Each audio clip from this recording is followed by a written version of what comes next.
Okay sir, नमस्ते, आदाब, सत श्री अकाल। सीएस अंकल कांस्टिया वेलकम्स यू और एक सेशन में। एंड आज का चैप्टर है डन डन डन, जैसे आप देख सकते हो यहाँ पे स्टैंडर्ड कॉस्टिंग। आपको एक फन फैक्ट बताऊं, सीए फाइनल के 50% से ज्यादा बच्चे है ना इस चैप्टर को ऑप्शन में छोड़ते हैं। क्यों पता है? क्योंकि उनको लगता है कि standard costing is all about रट्टोफाइंग द फॉर्मूलाज, जबकि एफा है ही नहीं। सो आओ रिवीजन में भी स्टैंडर्ड कॉस्टिंग को कैसे लॉजिकली समझना है एंड कैसे इस चैप्टर में out of out marks score कर is what now we are going to discuss. तो एज यूजुअल सबसे पहले क्या करता है आपका भाई? सबसे पहले आपका भाई डिस्कस करता है कि सर इसका वेटेज कितना है।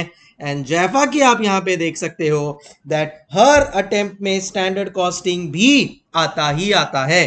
तो जब अपने को पता है कि यार इतना इंपॉर्टेंट है, देन इन दैट केस इसको कैफे रे अपन ऑप्शन में छोड़े, right? So here we are presenting in front of you standard costing. जैसा आप देख सकते हो एवरी अटेम्प्ट में एक क्वेश्चन आना ही आना है। और 5-5 मार्क वाला मतलब क्या पता है? यस, हो सकता है कि वो क्वेश्चन नंबर 1 में एज अ कंपल्सरी क्वेश्चन आ जाए। इन दैट केस ध्यान रखना पड़ेगा अपने को। सो कैसे इस चैप्टर को पढ़ेंगे, हर एक कॉन्सेप्ट, हर एक फॉर्मूला को एज यूजुअल अपन समझ लेंगे एंड देन खुद से I am sure, I can guarantee that आप इस चैप्टर को मैनेज कर पाओगे। तो चलो यार, शुभ काम में देरी किस बात की। So please open your magic book, या अगर आपके पास वो नहीं है देन इन दैट केस आप पीडीएफ डाउनलोड कर सकते हो मेरे टेलीग्राम चैनल के ऊपर से। आपके पास अगर मॉड्यूल है तो आप मॉड्यूल रेफर कर लो, उसमें भी कोई प्रॉब्लम नहीं है। या आपने कोई और ऑथर से पढ़ा होगा तो भी आप, या आपके खुद के नोट्स होंगे, that also can be referred, no worries. But just to give you an idea that मैं आपके मॉड्यूल का हर एक जो भी कॉन्सेप्ट है वो सब कवर करूंगा इन terms of theory, in terms of formulas and Bingo. मैंने प्लान किया है कि मैं सम्स भी स्टैंडर्ड कॉस्टिंग के करवाऊंगा। सो आई थिंक ये एक बहुत अच्छी चीज हो जाएगी कि फॉर्मूला के साथ साथ सम्स भी हो जाएगा आपका। शायद उसके जो थोड़ा सा एक्सटेंडेड वर्जन हो जाए, but all at one place, right? So चलो इस पॉजिटिविटी के साथ ओपन करो अपना मैजिक बुक या पीडीएफ, आपके पास जो भी है, and let's get this chapter done and dusted. तो क्या क्या करना है आपको? मेनली वरायंस एनालिसिस के ऊपर पूरा अपना फोकस है, जैसे इंस्टीट्यूट का भी फोकस है इसमें। सो पहले तो अपन समझेंगे standard concept of standard cost, बहुत इजी है। टाइप्स ऑफ स्टैंडर्ड समझ लेंगे, ये भी इजी है। टाइप्स ऑफ वरायंसेस जो अपने को आगे पढ़ने हैं, and then start all your formula, material, labour, variable and fixed overheads, and then फिर बाद में सब के सब जितने भी वरायंसेस है उसके मास्टर सम। सो प्लान है मेरा कि ये वाले सेशन में मैं सम्स को भी आप लोग के साथ डिस्कस कर लूं, सो दैट एकदम स्मूथली चीजें मैनेज हो जाए। क्या बोलता है पब्लिक? सो चलो on that positive note start करते हैं standard costing with the first understanding of क्या एग्जैक्टली है स्टैंडर्ड कॉस्ट, क्यों चाहिए स्टैंडर्ड कॉस्ट, कैसे प्रैक्टिकली अप्लाई होता है, and how are we going to conquer this dangerous chapter, जिसको अपन आने वाले 2 घंटे में शायद एकदम इजी भी बना देंगे। चलो फुल अटेंशन, बुक पेन लेके बैठना, सो दैट अगर आपको साथ साथ कुछ नोट करना है you can do that as well. Okay, चलो लेट्स स्टार्ट। चलो तो सबसे पहले समझने की अपन कोशिश करेंगे कि क्या एग्जैक्टली है standard costing and why is it so very important. मेरा सबसे इसमें तक्का काम एग्जांपल है रिलेटेड टू मुकेश अंबानी। नाम तो सब लोग ने सुना ही होगा। तो ऐसा सोचो कि मैं हूं मुकेश भाई। कौन? मुकेश भाई। आप ध्यान से समझना मेरे एग्जांपल को, एंड आई एम श्योर आप लोगों को पूरा कॉन्टेक्स्ट समझ में आ जाएगा। अब Mukesh Ambani is the owner of Reliance, ठीक है? And as the owner of Reliance, can I say उनका कुछ responsibility towards the shareholders which are there of the organization? क्या आपको पता है कि Reliance के पास 1 करोड़ से भी ज्यादा शेयर होल्डर्स है?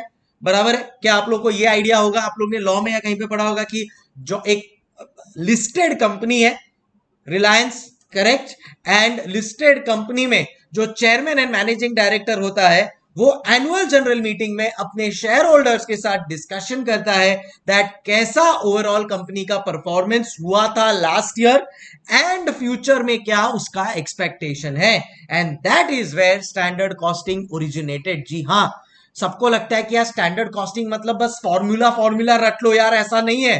Standard costing starts where, as a responsibility accounting.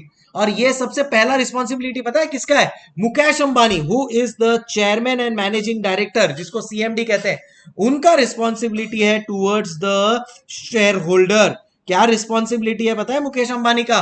To ensure कि शेयर होल्डर को दो चीजें मिले। देखो, कोई भी शेयर होल्डर मतलब कोई भी कंपनी में इन्वेस्ट करता है ना अपना जो पैसा है, तो वो दो चीजें एक्सपेक्ट करता है। एक कि कंपनी अच्छा खासा हमारे को डिविडेंड दे। तो अगर आपने किसी कंपनी में इन्वेस्ट किया है ना, तो आपका एक्सपेक्टेशन होता है कि मेरे को बहुत सारा डिविडेंड मिले।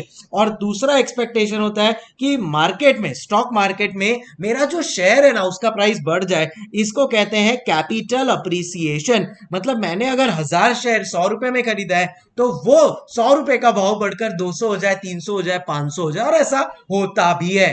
तो उससे क्या होगा? मेरे को कैपिटल अप्रिसिएशन होगा।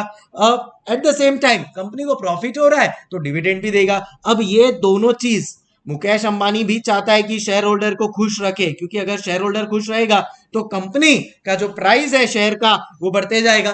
तो मुकेश अंबानी को चाहिए भाई शेयर होल्डर खुश रहे। अगर मुकेश अंबानी को चाहिए शेयर होल्डर खुश रहे तो वो डिविडेंड भी देना चाहेगा, कैपिटल अप्रिसिएशन भी जाएगा। और ये दोनों डिपेंडेंट है एक ही चीज के ऊपर, और वो है कंपनी का profit. So in short, Mukesh Ambani is directly concern with the profit, क्योंकि उसको पता है कि अगर प्रॉफिट आ गया तो डिविडेंड भी दे पाएगा, शेयर का कैपिटल अप्रिसिएशन भी हो जाएगा, शेयर होल्डर भी खुश हो जाएगा। और अगर ये तीनों यस मेरा टिक हो गया, then in that case definitely Mukesh Ambani as a chairman and managing director will also be happy. तो बात किस पे आके अटक गई कि भाई प्रॉफिट अच्छा लाना है। अब आप मेरे को बताओ कि प्रॉफिट क्या है। अगर मैं आपको पूछता हूं कि प्रॉफिट क्या है, देन इन दैट केस एक सिंपल टर्म्स में प्रॉफिट अगर किसी भी लेमैन को पूछेंगे तो can I say it is nothing but sales minus cost. मानते हो इस बात को? यस सर, बिल्कुल मानते हैं कि profit is nothing but sales minus cost. तो अब मुकेश अंबानी का रिस्पॉन्सिबिलिटी है कि वो प्रॉफिट लाके दिखाए अपने शेयर होल्डर्स को। बट प्रॉफिट लाने के लिए वो अकेला रिस्पॉन्सिबल नहीं है। कहना इससे उसने अपने कंपनी में बहुत सारे एम्प्लॉयज रखे, और वो एम्प्लॉयज में से उसने रिस्पॉन्सिबिलिटी दिया है अलग अलग हेड ऑफ डिपार्टमेंट्स को, जो इंश्योर करेंगे कि कंपनी जितना मैक्सिमम प्रॉफिट हो वो कमा सके। तो वो रिस्पॉन्सिबिलिटी किसको दिया है? तो देखो, सेल्स का रिस्पॉन्सिबिलिटी दिया है उन्होंने सेल्स मैनेजर को, सेल्स का रिस्पॉन्सिबिलिटी दिया होगा उन्होंने मार्केटिंग मैनेजर को, बराबर है। ऐसे ही कॉस्ट का रिस्पॉन्सिबिलिटी है, बट कॉस्ट में तो बहुत सारे टाइप होता है भाई। एक होता है मटेरियल का कॉस्ट, एक होता है लेबर का कॉस्ट, एक होता है वेरिएबल ओवरहेड का कॉस्ट, एक होता है फिक्स्ड ओवरहेड का कॉस्ट। तो ये इतने सारे कॉस्ट है, इसका भी रिस्पॉन्सिबिलिटी देना पड़ेगा। तो ये जो रिस्पॉन्सिबिलिटी है मटेरियल का, लेबर का, वेरिएबल ओवरहेड का, फिक्स्ड ओवरहेड का, इनके लिए भी उन्होंने क्या किया है? हेड ऑफ डिपार्टमेंट सेट किया है, जिसको कहते हैं रिस्पॉन्सिबिलिटी सेंटर। और मटेरियल के लिए प्रोडक्शन मैनेजर होता है, परचेज मैनेजर होता है। प्रोडक्शन मैनेजर डिसाइड करता है कि कितना रॉ मटेरियल खरीदना है, परचेज मैनेजर डिसाइड करता है कि कितने में खरीदना है, लेबर मैनेजर डिसाइड करता है कि कितने आवर्स लगेंगे प्रोडक्ट बनाने को, समझ रहे हो। एंड जो एचआर, उसके साथ एचआर मैनेजर होता है, वो डिसाइड करता है कि भाई कितना पे करना है स्किल लेबरर को, अनस्किल लेबरर को। वेरिएबल ओवरहेड डिसाइड करता है कि वेरिएबल ओवरहेड एक्सपेंडिचर कितना होगा। फिक्स्ड ओवरहेड मैनेजर डिसाइड करता है कि कितना फिक्स्ड ओवरहेड होगा। सो इन शॉर्ट, मुकेश अंबानी ने अपना जो रिस्पॉन्सिबिलिटी है वो अलग अलग मैनेजर्स को दे दिया है। तो सेल्स मैनेजर से फॉर एग्जाम्पल एक है, वो बोलेगा कि सर 1000 यूनिट्स में बेचूंगा। ये मार्केटिंग मैनेजर ने समझो बोला। और मेरे को जो सेल्स का प्राइस डिसाइड करता है वो बोलता है कि सर अपन एक यूनिट के पीछे 100 रुपीज का सेलिंग प्राइस रखेंगे। तो कहना इससे 1 लाख रुपीज का सेल्स प्राइस, टोटल सेल्स हो गया, बराबर है। लेस कहना इससे अलग अलग कॉस्ट इन्वॉल्व है यहाँ पे।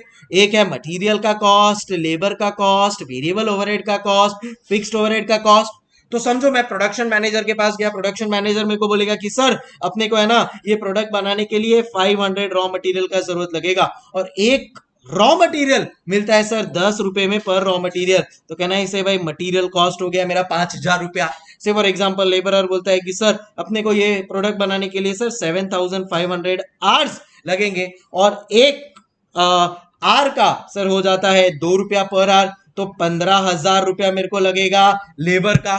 से फॉर एग्जांपल वेरिएबल ओवरहेड बोलता है कि सर अपने को लग जाएगा टोटल से सर अगर 1000 यूनिट बनाना है, एक यूनिट के लिए ना सर 10 रुपया लगता है वेरिएबल ओवरहेड का, एक यूनिट का 10 रुपया लगता है वेरिएबल ओवरहेड का, तो कहना इससे 10,000 रुपया वेरिएबल ओवरहेड का लग जाएगा। और फिक्स्ड ओवरहेड का मैनेजर है वो बोलता है कि सर टोटल 15,000 रुपया फिक्स्ड ओवरहेड का लगेगा। तो कहना इससे अब मुकेश अंबानी के पास सब नंबर्स आ गए, अलग अलग हेड ऑफ डिपार्टमेंट, अलग अलग जो रिस्पॉन्सिबिलिटी सेंटर्स थे उनको उसने कॉल किया और पूछा, तो सबने अपने अपने नंबर्स दे दिए। तो 1 लाख का सेल्स है, 5,000 प्लस 15,000 20 30 45,000 रुपीज का टोटल कॉस्ट है। कहना इसे in short company net profit expect कर रही है रुपीज 55,000 का। अरे बोलो बोलो चल चल, यस सर। सो अगर कंपनी 55,000 का नेट प्रॉफिट एक्सपेक्ट कर रही है, तो अब एनुअल जनरल मीटिंग में जब मुकेश अंबानी जाएंगे, देन इन दैट केस वो डिस्कशन करेंगे।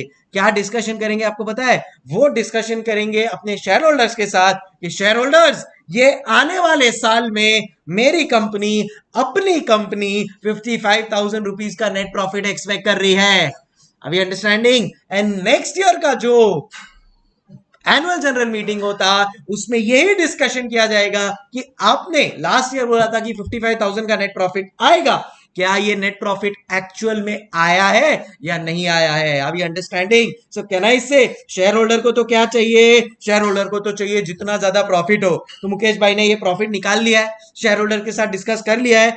अब इस प्रॉफिट को अपन बोलेंगे स्टैंडर्ड प्रॉफिट। अब इस प्रॉफिट को बोलेंगे स्टैंडर्ड प्रॉफिट। बट ये स्टैंडर्ड कैसे सेट हुआ? एक स्टैंडर्ड सेट कर दिया ना मुकेश भाई ने शेयर होल्डर्स के दिमाग में कि बॉस अपना प्रॉफिट तो होने वाला है 55,000 इन करोड़। लिख लो भाई, सब चीज को इन करोड़ लिख लो। तो 155,000 इन करोड़ का प्रॉफिट होने वाला है। शेयर होल्डर ने बोला ओके। अब ये जो स्टैंडर्ड सेट हुआ है, ये कहां से सेट हुआ है? पहले अपन ने कुछ सेल्स को बजट किया, फिर अपन ने सब कॉस्ट को बजट किया, material cost, labour cost, variable overhead, fixed overhead. तो ये सब स्टैंडर्ड्स या जो बजट अपन ने किया है, उससे मुझे मिल गया एक बजटेड नेट प्रॉफिट, जो अगले साल जब मेरा वापस से शेयर होल्डर्स के साथ एनुअल जनरल मीटिंग होता, मैं उसको कंपेयर करूंगा मेरे एक्चुअल नेट प्रॉफिट के साथ। हो सकता है ये 55 की जगह पे 57,000 का नेट प्रॉफिट आ गया हो सकता है 55 की जगह पे 53,000 का नेट प्रॉफिट आ गया हो। एंड अगर अगर अगर ये प्रॉफिटेबिलिटी में कुछ वेरिएंस है, वेरिएंस मतलब चेंजेस है, भाई अपन ने जो सोचा था उससे ज्यादा है, then in that case company बोलेगी we are very very happy, इसको अपन कहेंगे फेवरेबल वैरिएंस। और अपन ने जो सोचा था उससे प्रॉफिट कम है, देन इन दैट केस अपन कहेंगे एडवर्स वैरिएंस। तो अब जब स्टार्ट ऑफ द ईयर में एनुअल जनरल मीटिंग में एक बजट सेट कर दिया है हर एक रिस्पॉन्सिबिलिटी सेंटर और एक हेड ऑफ डिपार्टमेंट के साथ, करेक्ट, 55,000 का बजट स्टैंडर्ड सेट हो गया है। अब ये कंपेयर होगा एक्चुअल्स के साथ, अब ये कंपेयर होगा एक्चुअल्स के साथ, और अपन देखेंगे एक्चुअल सेल्स कितना है, actual material cost, actual labour cost, actual variable overhead, actual fixed overhead, ये सब अपन देखेंगे एंड अपने को पता चलेगा मेरा एक्चुअल नेट प्रॉफिट कितना है, which works out to be rupees 53,000, which works out to be rupees 53,000, और it can be 57,000। So basically यहां पे अपन क्या कर रहे हैं? कंपैरिजन ऑफ प्रॉफिट कर रहे हैं, बराबर। कंपैरिजन ऑफ प्रॉफिट किसके साथ? एक प्री डिटरमाइंड स्टैंडर्ड सेट किया है, उसको अपन कंपेयर कर रहे हैं एक्चुअल्स के साथ। और ये कंपैरिजन होने के बाद अपन देखेंगे भाई सेल्स मैनेजर, तूने बोला था 1 लाख का प्रॉफिट आएगा, कितना प्रॉफिट आया? 1 लाख का सेल्स आएगा, कितना सेल्स आया है? तो अब ये अपन चेक करेंगे, मटेरियल कॉस्ट मैनेजर के पास जाएंगे, लेबर मैनेजर के पास जाएंगे, फिक्स्ड ओवरहेड मैनेजर के पास जाएंगे, एंड उन्होंने अपने रिस्पॉन्सिबिलिटी को बराबर से निभाया है या नहीं, उसका एक इवैल्यूएशन करेंगे एंड उस हिसाब से डिसीजन लेंगे कि यस मैंने जो सोचा था उससे बेटर काम हुआ है या नहीं। तो अगर मेरे को सेल्स मैनेजर ने बोला था 1 लाख का वो सेल्स करेगा, उसके जगह पे 1,10,000 का सेल्स किया है, तो मैं सेल्स मैनेजर को दूंगा शाबाशी।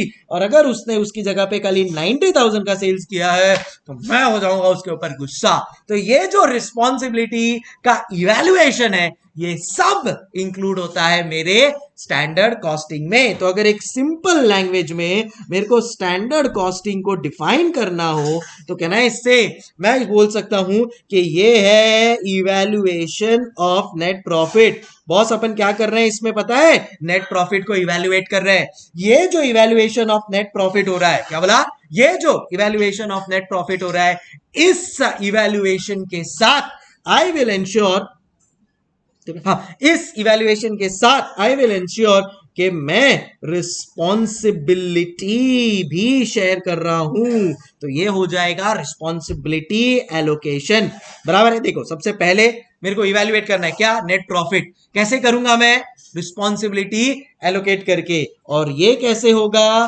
Bye comparison of. ये कैसे होगा, बाय कंपैरिजन ऑफ, क्या क्या क्या क्या कंपेयर करना है अपने को, by comparison of standard cost with, sorry, standard net profit with actual net profit.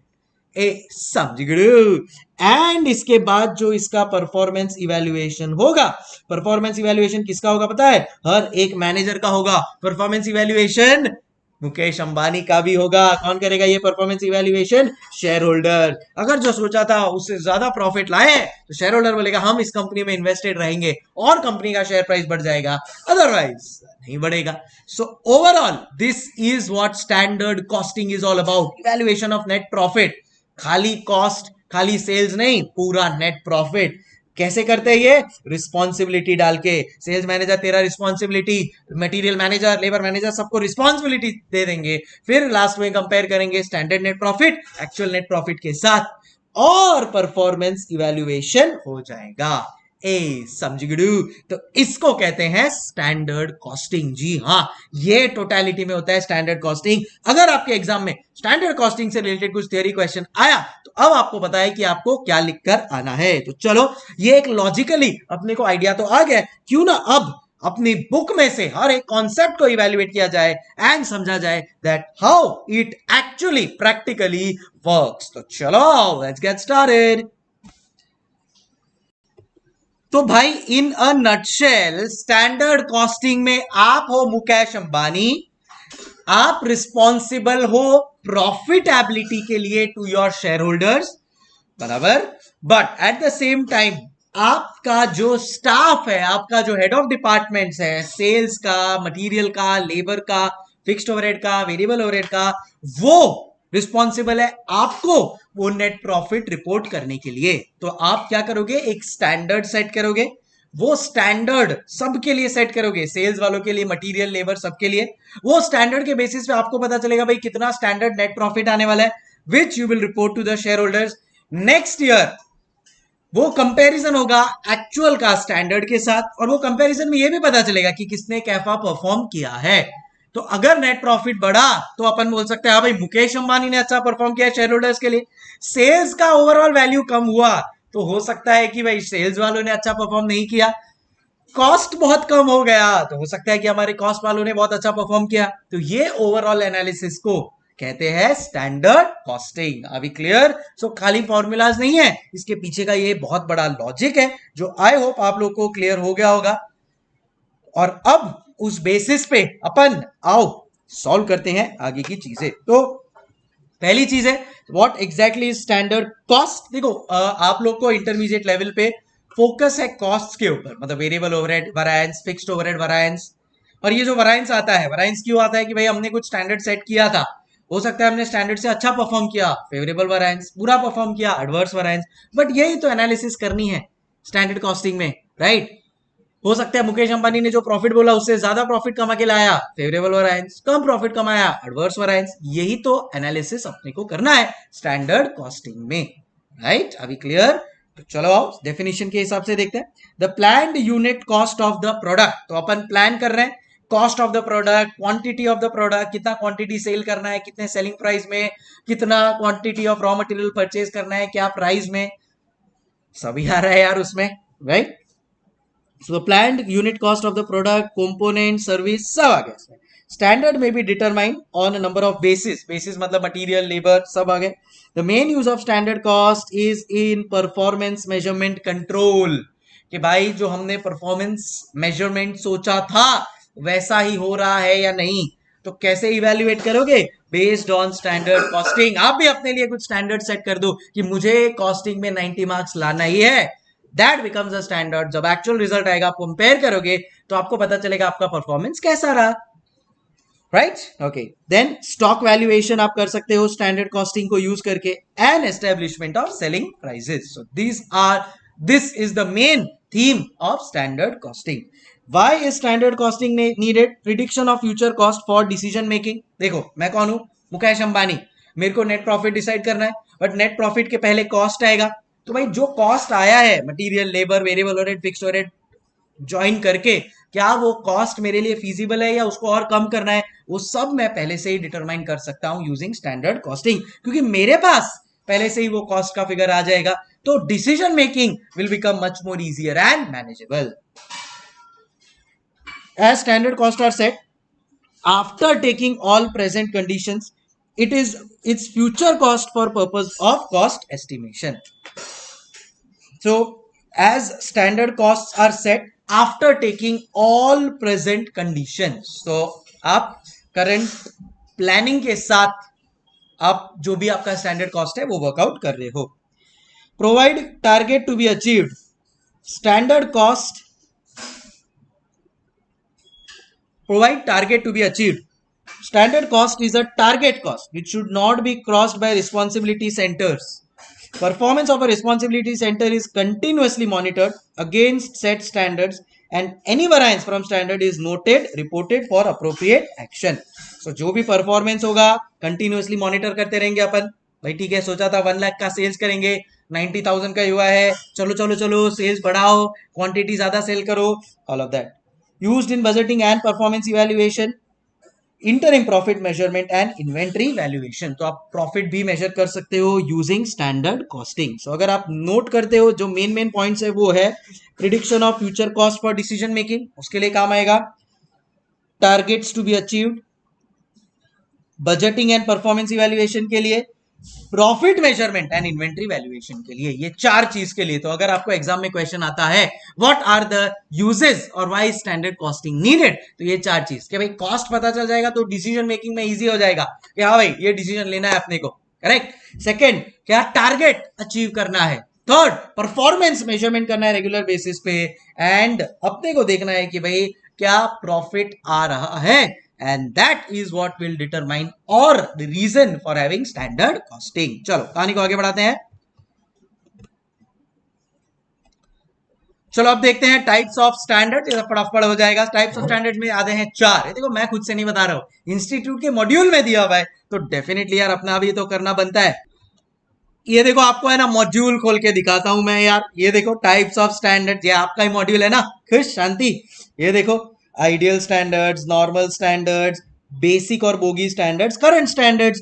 अपने यहाँ पे भी वही 4 है, क्योंकि क्या हुआ पता है क्या, मार्जिनल कॉस्टिंग का मैंने रिवीजन वीडियो डाला और उसमें 2-3 कॉन्सेप्ट ऐसे बताए जो स्टूडेंट्स मुझे पूछते हैं कि सर ये मॉड्यूल में है क्या कि आपने खुद से पढ़ा है। मैं बोला भाई मैं खुद से रिवीजन वीडियो में क्यों पढ़ाऊंगा, रिवीजन वीडियो में तो फटफट कट कट करके पढ़ाना है, बट जो भी पढ़ा है आपको आपके मॉड्यूल से पढ़ा है, जो कई बार स्टूडेंट ओपन भी नहीं करता है और उसको पता भी नहीं होता है कि ये चीज मॉड्यूल में भी है। जैसे कि ये, तो अगर एग्जाम में आ गया what are the 4 types of standards, तो आपको तो तारे दिखेंगे, जो ऐसा नहीं होना चाहिए। इसके लिए सब कवरेज अपना इधर ही हो जाएगा। चलो 4 क्या है वो, आइडियल स्टैंडर्ड्स मतलब एकदम बेस्ट केस सिनारियो, यानी मैंने अगर मेरे शेयर होल्डर्स को बोला है कि 55,000 का नेट प्रॉफिट आएगा तो मेरे को 80,000 75,000 का नेट प्रॉफिट आएगा, उसको कहते हैं आइडियल स्टैंडर्ड्स। मतलब जो सोचा है उससे एकदम yes best performance karna is ideal standards. The level of performance attainable when prices for material labor are most favorable, when the highest output is achieved with best equipment and layout, when maximum efficiency in utilization of results in maximum output with minimum cost, तो वो होता है एकदम ideal standards. मतलब आपका material labour में भी favourable वैरायंस है, आपका प्रॉफिट भी पॉजिटिव है, आपका सेल्स भी अच्छा है, everything is possible, in short maximum output in minimum cost. यही हुआ ना एकदम बेस्ट केस सिनेरियो, उसको कहते हैं आइडियल स्टैंडर्ड्स। फिर होता है नॉर्मल स्टैंडर्ड्स। आपने सोचा 55,000 का प्रॉफिट आएगा, आपको आया भी 55,000 का प्रॉफिट। तो ये हो गया मेरा नॉर्मल स्टैंडर्ड्स, आम जिंदगी। These are the standards that may be achieved under normal operating conditions. फिर होता है करंट स्टैंडर्ड्स, मतलब करंट सिचुएशन जो चल रही है मार्केट में, उसके हिसाब से अगर आपने कुछ स्टैंडर्ड सेट किया। से फॉर एग्जांपल जब कोविड का टाइम आया था, कोविड आया था, तो at that point in time सब कंपनीज ने अपना करंट स्टैंडर्ड चेंज कर दिया। जो आईटी कंपनीज थे उन्होंने अपना करंट स्टैंडर्ड बढ़ा दिया, क्योंकि आईटी कंपनीज बूम हो गई, अच्छा हो गया ना उनके लिए तो जब कोविड आया था। But at the same time कुछ कंपनीज थी जो बंद हो गई या बहुत लॉसेस में गई, तो उन्होंने अपना जो स्टैंडर्ड है उसको चेंज कर दिया। So these standards reflect the management anticipation of what actual cost will be for the current period. So for the Covid period obviously anticipation अच्छा नहीं था, सो अपन ने उस हिसाब से अपने स्टैंडर्ड्स को चेंज कर दिया। एंड लास्ट है बेसिक या बोगी स्टैंडर्ड्स। बेसिक स्टैंडर्ड मतलब अगर आपका बिजनेस एकदम कांस्टेंट है कि भाई 2 साल 3 साल तक वही स्टैंडर्ड चलने वाला है, उसको कहते हैं बेसिक या bogey standards. These standards are used only when they are likely to remain constant और अनऑल्टर्ड। अनऑल्टर्ड मतलब जो चेंज नहीं होगा over a period of time, उसको कहते हैं बोगी स्टैंडर्ड्स। तो कौन से 4 टाइप्स ऑफ स्टैंडर्ड बोलो, कौन से यस पहला है आइडियल स्टैंडर्ड, एकदम बेस्ट केस सिनेरियो, मतलब favourable material variance, favourable labour variance, sales भी सब पॉजिटिव है, बोले तो maximum output with minimum cost. Yes sir, समझ गए। Second normal standards as per normal operating conditions, जो सोचा था वो अपन अचीव कर रहे हैं। Current standards as per the changing scenario, we are anticipating, जो भी अपन लोग मार्केट का एंटिसिपेशन रख रहे हैं उस हिसाब से स्टैंडर्ड्स को अपन लोग सेट करेंगे, that is called as current standards. And last है मेरा बेसिक या बोगी स्टैंडर्ड, जिसका मतलब होता है कि अगर कोई भी स्टैंडर्ड कॉन्स्टेंटली 2-3 साल तक किसी बिजनेस का वही रहने वाला है, उसको कहते हैं बेसिक या बोगी स्टैंडर्ड। तो 3 चीजें अपनी हो गई है। स्टैंडर्ड कॉस्ट समझ में आ गया। अगर स्टैंडर्ड कॉस्ट और इजीली समझना है तो एक इवेल्युएशन ऑफ नेट प्रॉफिट है। कब? जब आप रिस्पॉन्सिबिलिटी एलोकेशन कर देते हैं और फिर इवैल्यूएशन स्टार्ट करते हैं, कंपैरिजन स्टार्ट करते हैं स्टैंडर्ड और एक्चुअल नेट प्रॉफिट का विद परफॉर्मेंस इवैल्यूएशन। किधर यूज होता है मेरा standard costing? Prediction of cost for future decision making, उधर काम आएगा। असर्टेनमेंट ऑफ सेलिंग प्राइस के लिए काम आ सकता है, प्रॉफिटेबिलिटी के लिए, प्रॉफिट मेजरमेंट के लिए काम आ सकता है मेरे, परफॉर्मेंस मेजरमेंट के लिए काम आ सकता है मेरे। So profit measurement, performance evaluation, budgeting के लिए काम आ सकता है, टारगेट सेट करने के लिए काम आ सकता है, inventory valuation. So all of these places, what are the 4 types of standards? Ideal, normal, current and basic या बोगी। अब आ जाते हैं प्रोसेस ऑफ स्टैंडर्ड कॉस्टिंग के ऊपर। तो सबसे पहले आप स्टैंडर्ड सेट करोगे।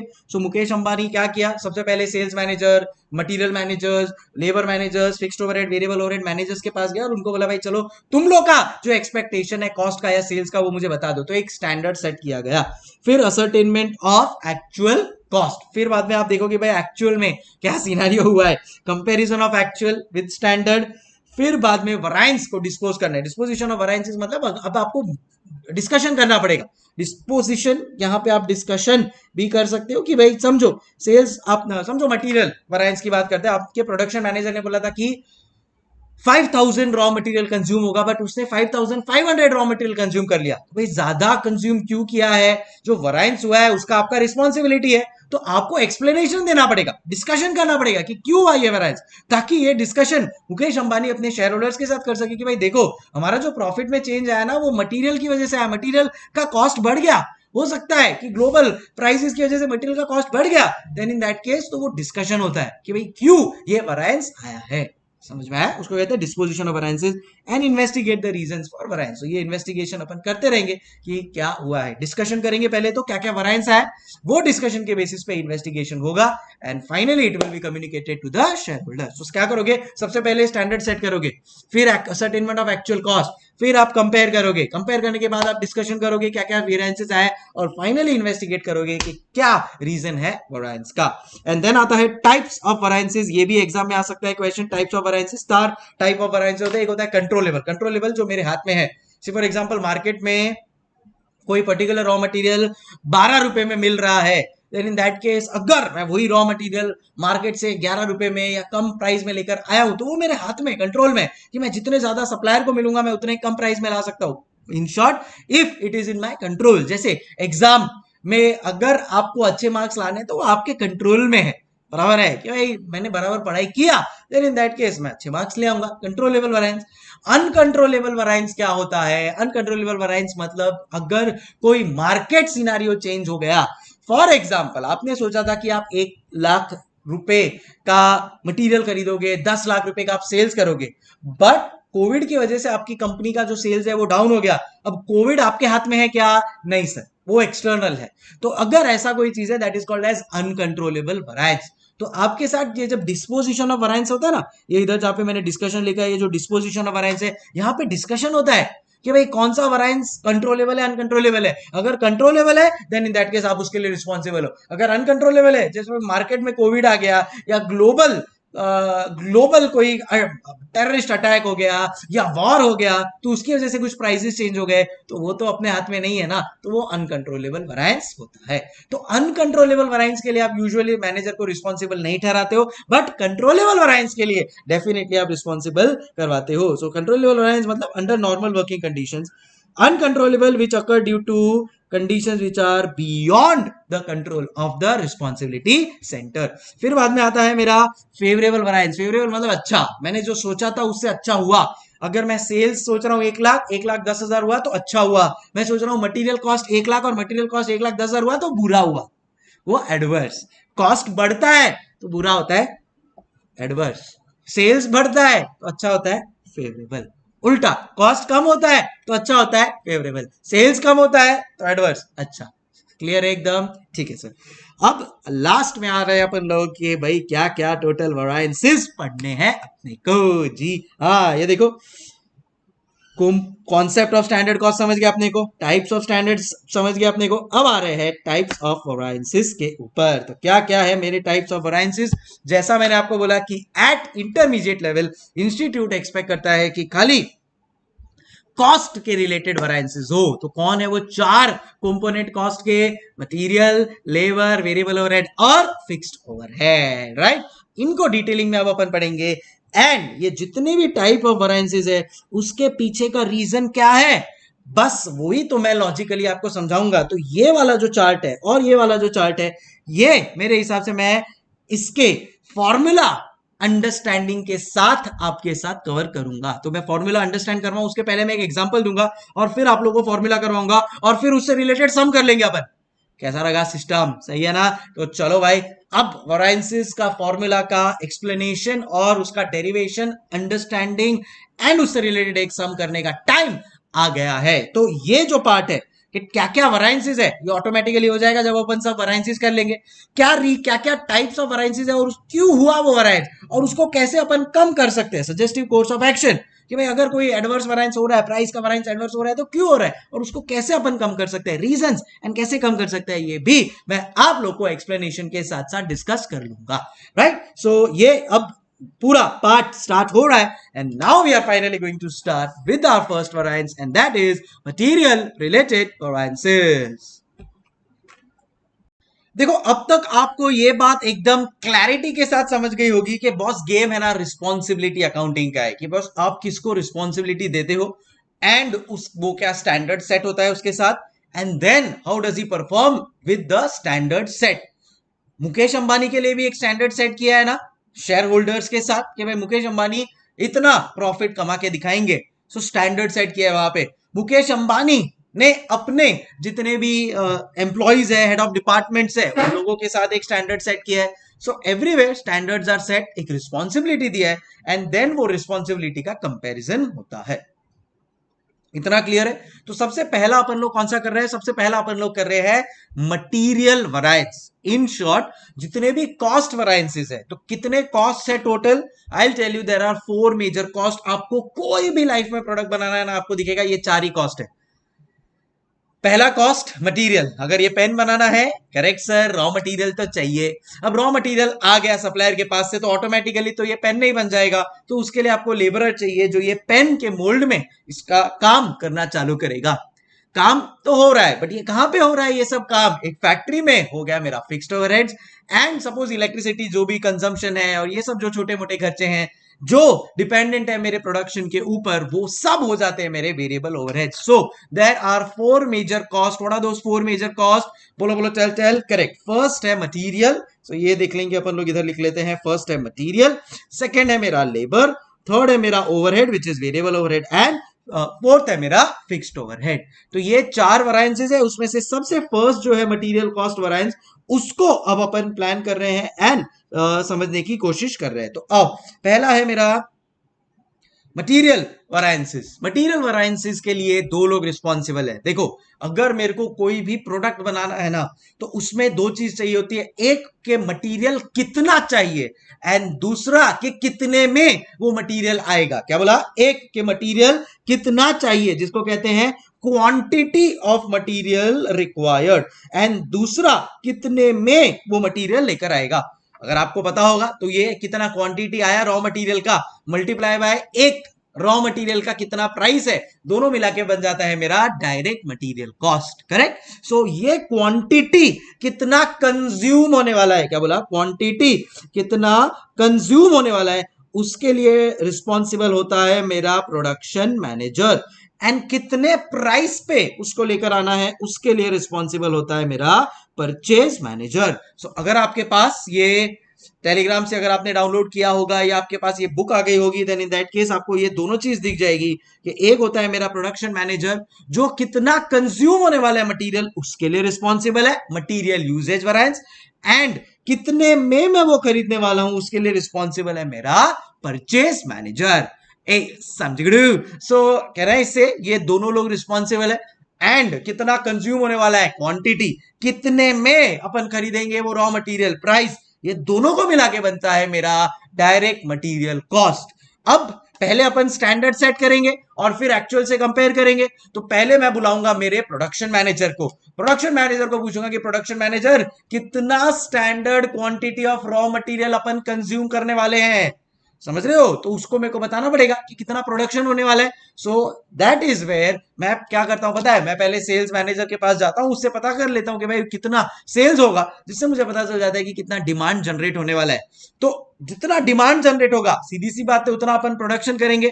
तो अब बेस्ड ऑन दैट प्रोडक्शन मैं प्रोडक्शन मैनेजर के पास जाऊंगा जो मुझे बताएगा कि कितना quantity of raw material consume करने वाले हैं। तो कहना इसे इन शॉर्ट वहां से मुझे क्वांटिटी का आइडिया आ गया।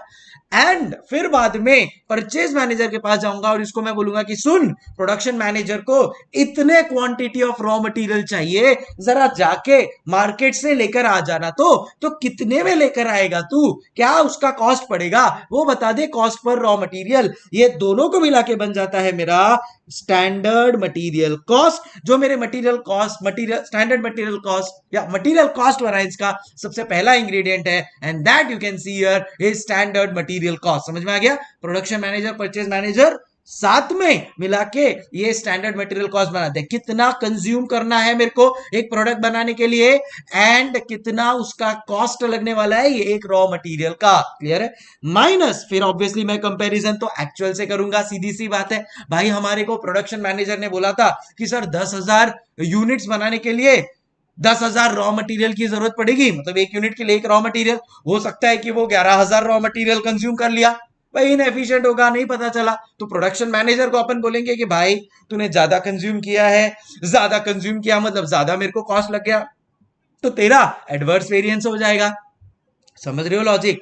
एंड प्राइस मैनेजर के पास जाऊंगा, उसने बोला सर एक रॉ मटेरियल का 10 रुपया होगा, वो एक्चुअल में 9 रुपए में लेकर आया। मैं बोलूंगा शाबाश मेरे परचेज मैनेजर, तू 10 रुपए की चीज 9 रुपए में लाया है, ये तेरा फेवरेबल वैरिएंस हो जाएगा। तो कहना इससे इस हिसाब से कैलकुलेट होते हैं मेरे मटेरियल वैरिएंसेस। तो अगर मेरे को मटेरियल वैरिएंस का एक प्रॉपर चार्ट बनाना है तो कहना इसे अब मैं लॉजिकली बना सकता हूं। अगर मेरे को मटेरियल वैरिएंस का एक प्रॉपर चार्ट बनाना है, अब आप और मैं मिलकर ये लॉजिक के साथ बना सकते हैं कि मेन गेम दो लोगों का है, production manager, purchase manager. Production manager कितना क्वांटिटी कंज्यूम होना है वो उसके ऊपर फोकस करेगा, परचेज मैनेजर कितने प्राइस पे खरीदना है उसके ऊपर फोकस करेगा। दोनों मिला के बन जाता है मेरा स्टैंडर्ड मटेरियल कॉस्ट। तो पहला जो मेरा वैरिएंस है that is called as material cost variance.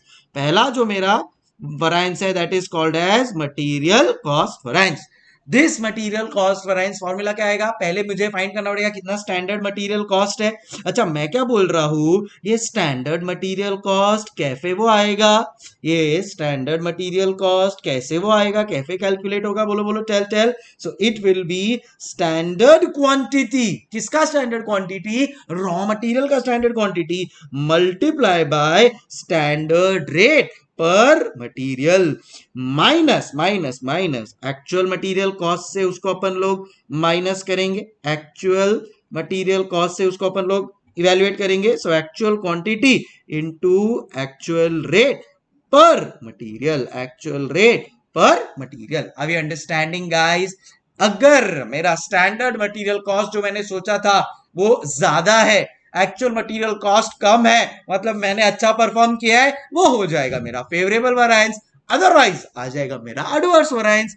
Easy peasy. Are we clear everybody? तो वो भी है ना, मैंने अंडरस्टैंडिंग यहाँ पे दे दिया कि भाई कब फेवरेबल और कब एडवर्स. समझ रहे हो तुम लोग? कब फेवरेबल कब एडवर्स. मैं बोलता हूं कि ये खुद से ट्राई करना और फिर क्रॉस चेक कर लेना. ये दिख रहा है ये आपको जो मैंने सर्कल बनाया यहाँ पे, इससे आपको पता चल जाएगा कि कब फेवरेबल और कब एडवर्स वैरिएंस आता है. बट क्या अपने को समझ में आ गया स्टैंडर्ड मटेरियल कॉस्ट का formula? Standard quantity into standard rate logically समझ में आ गया. Production manager, purchase manager responsibility minus कितने में कितना एक्चुअल क्वांटिटी कंज्यूम किया इनटू एक्चुअल रेट कितना दिया. इसके लिए कौन रे वो दो लोग रिस्पॉन्सिबल है सर? इसके लिए दो लोग रिस्पॉन्सिबल है. एक है production manager. Sir production manager किसके लिए रिस्पॉन्सिबल है? सर कितना कंज्यूम हुआ. एग्जैक्टली. तो उसको लिए उसको नाम दिया मटेरियल कंजम्पशन वैरिएंस. इसके लिए उसको नाम दिया मटेरियल कंजम्पशन वैरिएंस. प्यार से उसको मटेरियल यूसेज वैरिएंस भी कहते हैं. प्यार से उसको मटेरियल यूसेज वैरिएंस भी कहते हैं. अगर इसकी जगह पे आपने मटेरियल कंजम्पशन वैरिएंस लिखा ना, इंटरनेशनली मटेरियल कंजम्पशन वैरिएंस भी यूज होता है. ऑब्वियसली इंडियन कॉन्टेक्स्ट में अपने को तो इंडिया में एग्जाम देना है तो we'll use the word material usage. दूसरा कौन है वो रिस्पॉन्सिबल है सर? दूसरा तो है अपना परचेज मैनेजर. परचेज मैनेजर किसके लिए रिस्पॉन्सिबल है सर? रेट के लिए सर, प्राइस के लिए. सो वो हो जाता है मेरा मटेरियल रेट, या आप जिसको बोल सकते हो मटेरियल प्राइस वैरिएंस. ए समझ गए हो? अच्छा, मटेरियल यूसेज वैरिएंस क्या हो जाएगा फॉर्मूला? सर कितना स्टैंडर्ड क्वांटिटी अपन ने उसको बोला था माइनस कितना एक्चुअल क्वांटिटी उसने कंज्यूम किया है into always remember standard rate. Sir production manager के लिए स्टैंडर्ड रेट, चलो मैं ये नहीं लिखता हूं फिलहाल.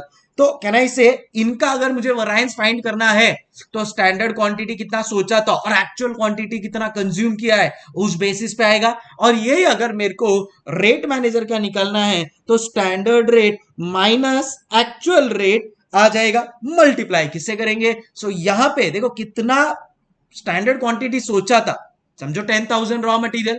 कितना एक्चुअल क्वांटिटी कंज्यूम किया है, समझो 11,000 रॉ मटेरियल या 9,000 रॉ मटेरियल. तो जो भी वेरिएंस है उससे आपको पता चल जाता है कि फेवरेबल है या एडवर्स. तो उससे तो क्वांटिटी पता चला, अपने को तो न्यूमेरिक टर्म्स में चाहिए. And therefore here we will multiply by standard rate. क्यों standard rate? Because production manager मेरा रिस्पॉन्सिबल है विद इन द फैक्ट्री जो भी चल रहा है इसके लिए उसको कभी भी स्टैंडर्ड के साथ मल्टीप्लाई किया जाएगा. वेल एज परचेज मैनेजर बाहर जाके परचेज करता है तो यहां पे आएगा हमेशा एक्चुअल क्वांटिटी. तो परचेज मैनेजर के लिए कभी भी क्या आता है? एक्चुअल क्वांटिटी, क्योंकि वो बाहर जा रहा है, उसको एक्चुअलिटीज पता है मार्केट में क्या चल रहा है क्या नहीं. इसके लिए it will be multiplied by actual quantities. Where as production manager within the factory things and therefore multiply by standard rate. Are we clear everybody? So ये मेरा हो गया मटेरियल यूजेज वैरिएंस एंड उसके बाद आ गया मेरा material rate variance. Again logically I hope आप लोग को समझ में आ गया होगा. एंड लास्ट है इसके बाद अंडरस्टैंडिंग ऑफ मटेरियल. इसमें है ना और डिवीजन है. एक है मटेरियल सब यूसेज वैरिएंस एंड दूसरा है मटेरियल मिक्स वैरिएंस. सबसे पहले मैं आपको बता दूं कि मटेरियल सब यूसेज और मटेरियल मिक्स वैरिएंस कब आता है. तो यहां पे अगर आप लोग ध्यान दोगे तो मैं एक एग्जांपल सेट कर रहा हूं आप लोग के लिए. ये है स्टैंडर्ड और ये है एक्चुअल, समझो 10-10 यूनिट के लिए. अब मटेरियल सब यूसेज और मटेरियल मिक्स वैरिएंस तब भी आएगा जब मेरे पास एक से ज्यादा रॉ मटेरियल हो. जैसे अपने एग्जांपल में यहाँ पे एक तो है पी एम एन लेते हैं अपन लोग. एक तो है मटेरियल एम और दूसरा है मटेरियल एन. समझो मटेरियल एम मैंने सोचा कि मैं 100 रॉ मटेरियल लूंगा और मटेरियल एन में लूंगा 200 रॉ मटेरियल. तो कहना इसे मैं टोटल 300 रॉ मटेरियल लेने वाला हूं.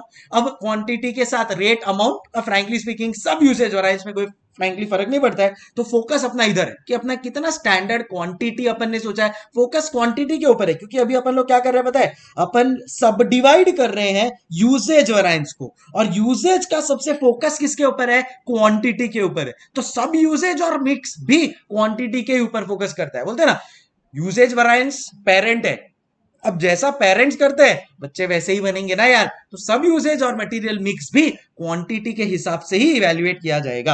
अब समझो मेरा एक्चुअल क्वांटिटी मैं देखता हूं यहां पे मेरे पास m का एक्चुअल क्वांटिटी मैंने कंज्यूम किया, समझो 120 रॉ मटेरियल, एंड मैंने n का एक्चुअल क्वांटिटी से कंज्यूम किया 190 रॉ मटेरियल। तो टोटल मैंने कितना रॉ मटेरियल कंज्यूम कर लिया सर? 310 रॉ मटेरियल आपने कंज्यूम कर लिया।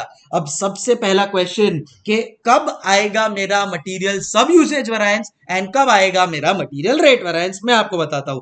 मेरा मटेरियल सब यूसेज वेरिएंस तब आता है जब standard total of standard quantity of input, क्या बोला? जब total of standard quantity of input is not equal to total of actual quantity of input is not equal to total of actual quantity of input। अब यहां पे मुझे बताओ standard quantity of input का total कितना है sir? 300 raw material. यहां पे मुझे बताओ actual quantity of raw material का इनपुट कितना है सर? 310 raw material. अब क्या ये इक्वल है क्या? नहीं सर, ये दोनों इक्वल नहीं है। मतलब मेरा मटेरियल सब यूसेज वेरिएंस आएगा। कई बार स्टूडेंट्स को यही नहीं पता होता है मटेरियल सब यूसेज वेरिएंस कब आता है। उनको लगता है बस एक से ज्यादा रॉ मटेरियल आया मतलब होना ही है। अरे ऐसा नहीं है, जब ये दोनों का टोटल नहीं है ना इक्वल, तब अगर समझो मैं यहां पे लिख देता हूं मेरा टोटल एक्चुअल क्वांटिटी का है 300 रॉ मटेरियल और स्टैंडर्ड क्वांटिटी का भी है 300 रॉ मटेरियल, तो मटेरियल सब यूसेज वेरिएंस आएगा ही नहीं। अभी क्लियर एवरीबॉडी? और सर मिक्स वेरिएंस कब आता है सर? वो भी बता दो मिक्स वेरिएंस कब आता है। तो आओ बताता हूं आपको मैं मिक्स वेरिएंस कब आता है। तो मटेरियल मिक्स वेरिएंस तब आता है जब ratio of standard is not equal to ratio of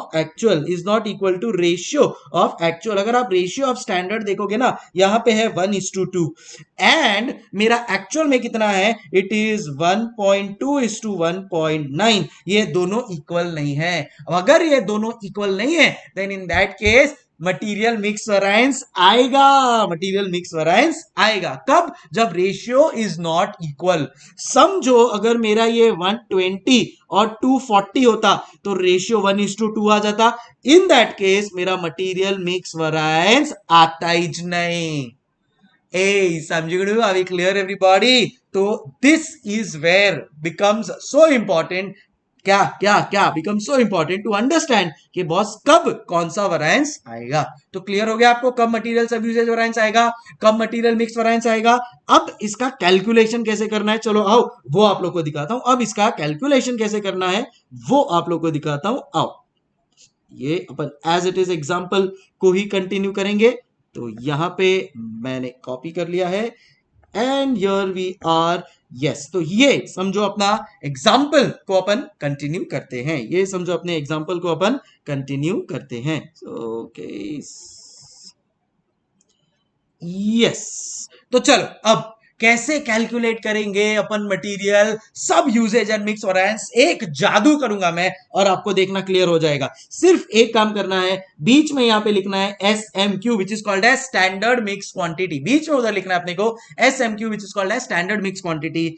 जो भी एक्चुअल होता है ना इधर उसको एज इट इज कॉपी कर लो।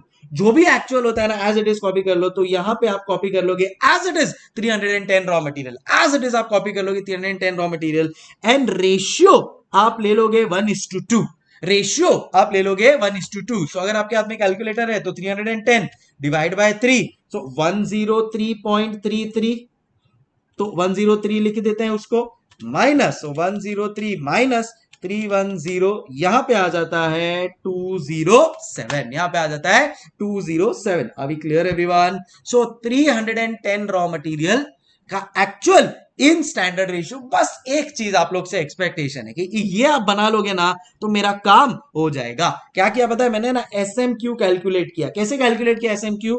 टोटल ऑफ एक्चुअल क्वांटिटी किया मैंने, total of actual quantity in standard ratio. बस इतना सा आपसे एक्सपेक्टेड है। अब जादू देखेंगे आप 5 मिनट के अंदर पूरा का पूरा फॉर्मूला आप लोग को देखना क्लियर हो जाएगा। अच्छा मुझे बताओ अपन क्या कैलकुलेट कर रहे हैं? सर अपन कैलकुलेट कर रहे हैं material sub usages variance and material mix variance. Sir अपन कैलकुलेट कर रहे हैं material sub usages variance and material mix variance. Material sub usages variance and material mix variance कैफे वो कैलकुलेट करना है, वो अब मैं आपको बताने वाला हूं। मुझे बताओ मटेरियल सब यूजेज वेरिएंस और मटेरियल मिक्स वेरिएंस किसका बच्चा है? किसका बच्चा है? उसका पेरेंट कौन है? करेक्ट, मटेरियल यूजेज वेरिएंस उसका पेरेंट है। तो मैंने इधर सबसे पहले मटेरियल यूजेज वेरिएंस का फॉर्मूला लिख लिया। क्या है वो? S Q minus A Q into S are. अच्छा अब आप मुझे एक बात बताओ, क्या मैं 3 माइनस 1 को 3 माइनस 9 प्लस 9 माइनस 1 लिख सकता हूं क्या? यस सर, दोनों में आंसर आपका 2 ही आएगा। क्या मैं 6 माइनस 5 को 6 minus 7 plus 7 minus 5 is equal to 1, क्या मैं ऐसे लिख सकता हूं? Yes sir. तो आपकी परमिशन के साथ देखो भाई, सेम नंबर माइनस किया है प्लस किया है, सेम नंबर माइनस किया है प्लस किया है, तो can I write that? Yes sir, you can write that. अब देखो इधर मटेरियल यूसेज वेरिएंस क्या आ जाएगा? Standard quantity minus actual quantity into standard rate. यहां पे मैं लिखूंगा standard quantity minus, same number को मैं माइनस और प्लस करूंगा, minus S M Q plus S M Q minus A Q into S R. अभी clear everyone? So minus S M Q क्या, प्लस एस एम क्यू क्या, बस मेरा formula समझ लो बन गया, बस मेरा फॉर्मूला समझो बन गया। अब देखो ये इधर ये इधर, ये देखो S Q minus A Q का मेरे को फॉर्मूला तो पता है, मैंने खाली सेम उसमें माइनस एस एम क्यू किया प्लस एस एम क्यू किया और मेरा ये फॉर्मूला बन गया। क्या फॉर्मूला बन गया? अब देखते हैं।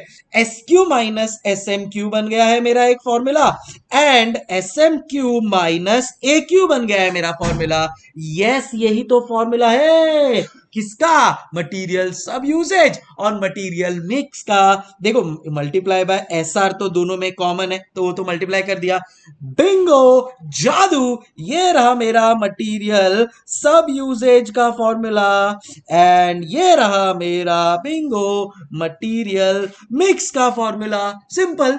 अब देखो मटेरियल सब यूसेज मतलब समझो, मटेरियल सब यूसेज कब आता है? Total of standard quantity of input, total of actual quantity of input same नहीं है। अगर आप देखोगे ना तो यहां पे एस एम क्यू और एस क्यू का रेशियो सेम है, बट इन दोनों का टोटल सेम नहीं है। S Q minus S M Q बन गया आपका मटेरियल सब यूसेज वेरिएंस, और अगर आप देखोगे ना तो एस एम क्यू और ए क्यू का टोटल सेम है, मतलब उधर सब यूसेज नहीं आएगा, उधर क्या आएगा? रेशियो अलग है। मतलब यहां पे आ गया मेरा मटेरियल मिक्स वेरिएंस। सो आपको जब भी आज के बाद सब यूसेज और मिक्स वेरिएंस कैलकुलेट करना है, आप क्या करोगे? मटेरियल यूसेज का फॉर्मूला लिख लोगे S Q minus A Q, उसमें minus S M Q plus S M Q कर दोगे एंड आपको मिल जाएगा material minus S M Q करके material usage variance and plus S M Q करके जो S M Q minus A Q बच रहा है वो बन जाएगा आपका मिक्स वेरिएंस। टिंग टिंग टिडिंग। सो आपको फॉर्मूला लर्न करने की जरूरत नहीं, ऑटोमेटिकली आपका सब फ्लो में सेट हो जाएगा। पब्लिक लॉजिकली समझ में आया आपको क्या कर रहे हैं अपन लोग स्टैंडर्ड कॉस्टिंग में? क्लियर है? अब मुझे बताओ, मेरे को अगर मटेरियल सब यूसेज का फॉर्मूला लिखना है तो मैं क्या लिखूंगा?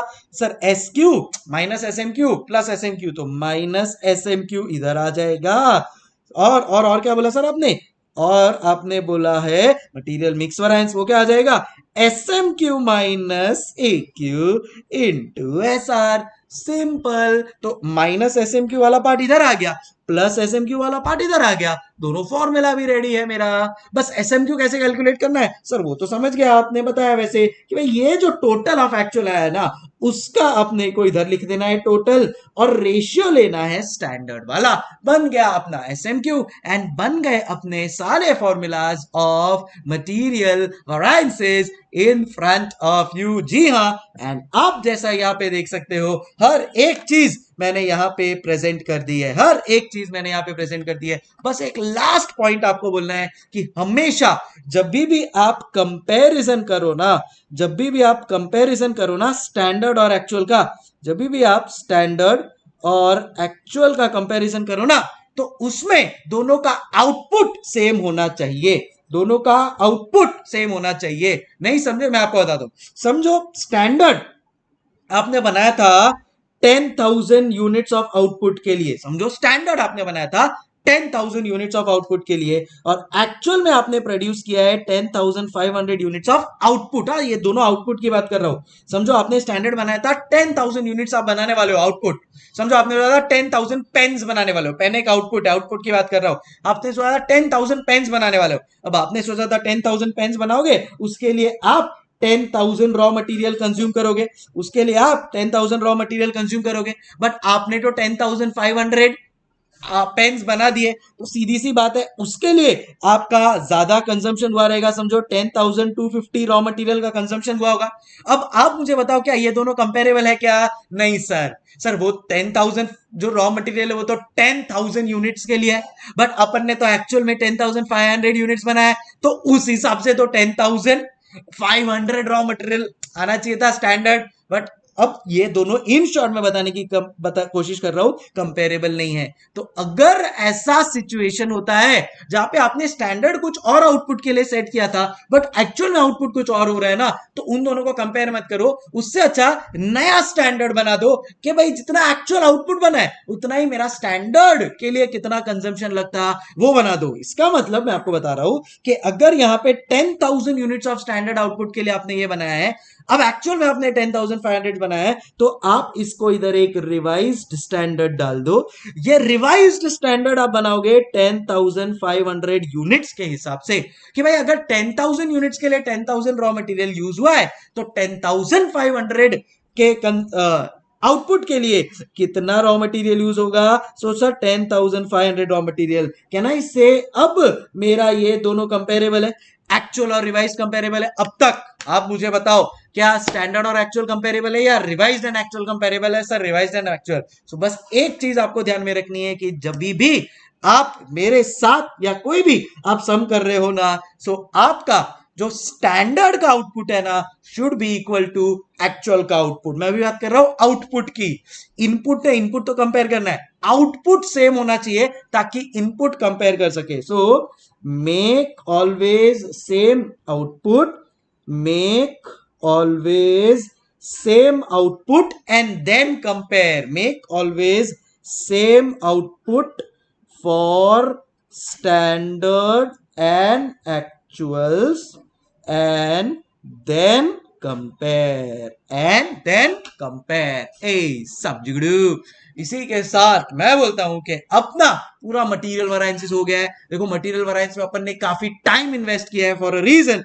अब देखना लेबर तो ऐसा मस्का जाएगा ना, 2 मिनट में अगर मैं आपको 5 मिनट दूं ना आप खुद ही शायद बना लोगे, इतना अच्छा और स्मूथली हो जाएगा। क्या आपको मटेरियल कॉस्ट वेरिएंस पूरी तरह से समझ में आया?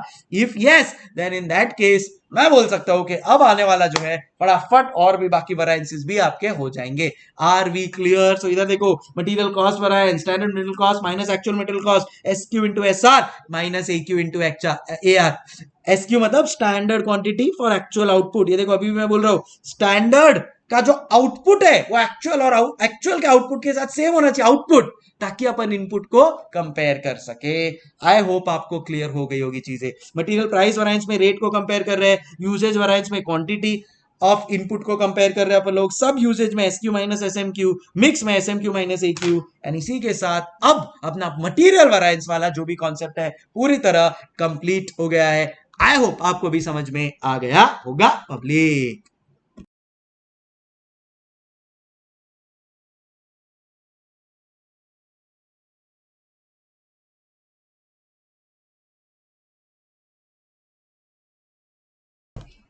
तो भाई अब आएंगे अपन कॉन्सेप्ट ऑफ लेबर वेरिएंस के ऊपर। एंड आप नोट करोगे कि यार लेबर वेरिएंस अपना एकदम फटाफट होने वाला है जैसा कि अपन ने मटेरियल में किया। तो मटेरियल का सबसे पहला वेरिएंस क्या है? देखो द होल कॉन्सेप्ट ऑफ या the whole point of putting so much time on material cost variances was simple, क्योंकि मुझे पता है कि अब इससे मेरा जो लेबर वाला वेरिएंसेस है ना वो मेरा 5 मिनट में हो जाएगा।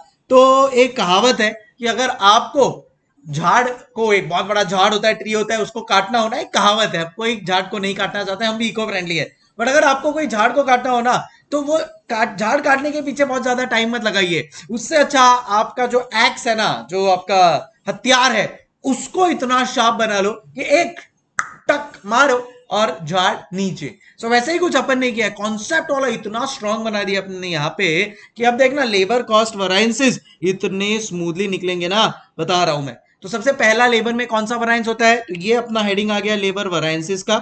तो सेम टू सेम इसको कनेक्ट करते जाना है अपने को विद आर मटेरियल वेरिएंसेस, करोगे ना। चलो आओ, तो लेबर वेरिएंसेस में सबसे पहला कौन सा होगा, देखो मटेरियल में कौन सा था पहला, सर मटेरियल कॉस्ट वेरिएंस, तो लेबर में क्या होगा, लेबर कॉस्ट वेरिएंस। मटेरियल में क्या था अपना formula, standard material cost minus actual material cost, तो लेबर में क्या होगा, correct, standard labour cost minus actual labour cost. अच्छा उधर फॉर्मूला क्या था स्टैंडर्ड मटेरियल कॉस्ट का, कि भाई दो लोग रिस्पॉन्सिबल थे sir, production manager purchase manager, यहां पे भी दो लोग रिस्पॉन्सिबल है, labour manager who is responsible for the hours. जैसे वहां पे मेरा जो प्रोडक्शन मैनेजर था वो क्वांटिटी कंज्यूम्ड के ऊपर रिस्पॉन्सिबल था, यहां पे मेरा लेबर मैनेजर होगा जो मेरे आवर्स के लिए रिस्पॉन्सिबल होगा। तो इधर का फॉर्मूला बढ़ेगा स्टैंडर्ड आवर्स, कि भाई टोटल कितना आवर्स लगने वाले, multiply by standard rate, multiply by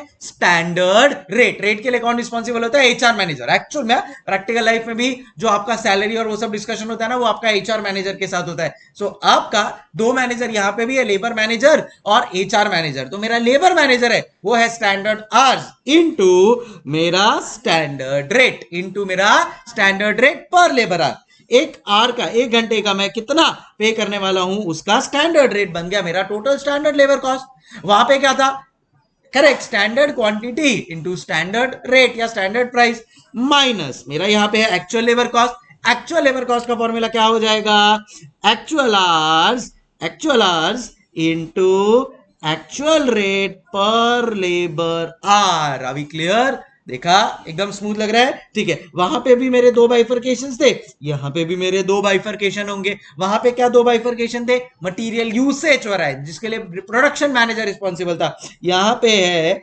labour usage variance जिसके लिए मेरा लेबर मैनेजर रिस्पॉन्सिबल होगा। बट खाली वर्ड यूसेज की जगह पे यहां पे अपन लोग लिखते हैं वर्ड एफिशिएंसी, क्योंकि देखो क्या है पता है क्या, जो मेरा मटेरियल है ना उधर क्वांटिटी कंज्यूम होता है, इसके लिए यूजेज वर्ड है, यहां पे आर्स कंज्यूम हो रहा है, क्या हो रहा है, आर्स कंज्यूम। और आर्स के बेसिस पे अगर किसी को जज करते हो ना तो वो एफिशिएंसी होता है, कि भाई आपको बोला कि कोई काम 10 घंटे में करो, आपने वो काम 8 घंटे में कर दिया तो आप एफिशिएंट हो। आपको कोई काम 10 घंटे में बोला, उसकी जगह आपने 12 घंटे लिए, आप इनएफिशिएंट हो। तो क्या चेक हो रहा है, आपका एफिशिएंसी चेक हो रहा है। सो कभी भी आर्स के बेस पे एफिशिएंसी चेक होता है, and that is called as labour efficiency variance, जिसका फॉर्मूला हो जाएगा standard hours minus actual hours into उधर क्या था स्टैंडर्ड रेट, यहां पे भी standard rate, simple. And labour efficiency variance के बाद मेरा यहां पे आ जाता है लेबर रेट वेरिएंस। बोलो formula, standard rate minus actual rate into actualize।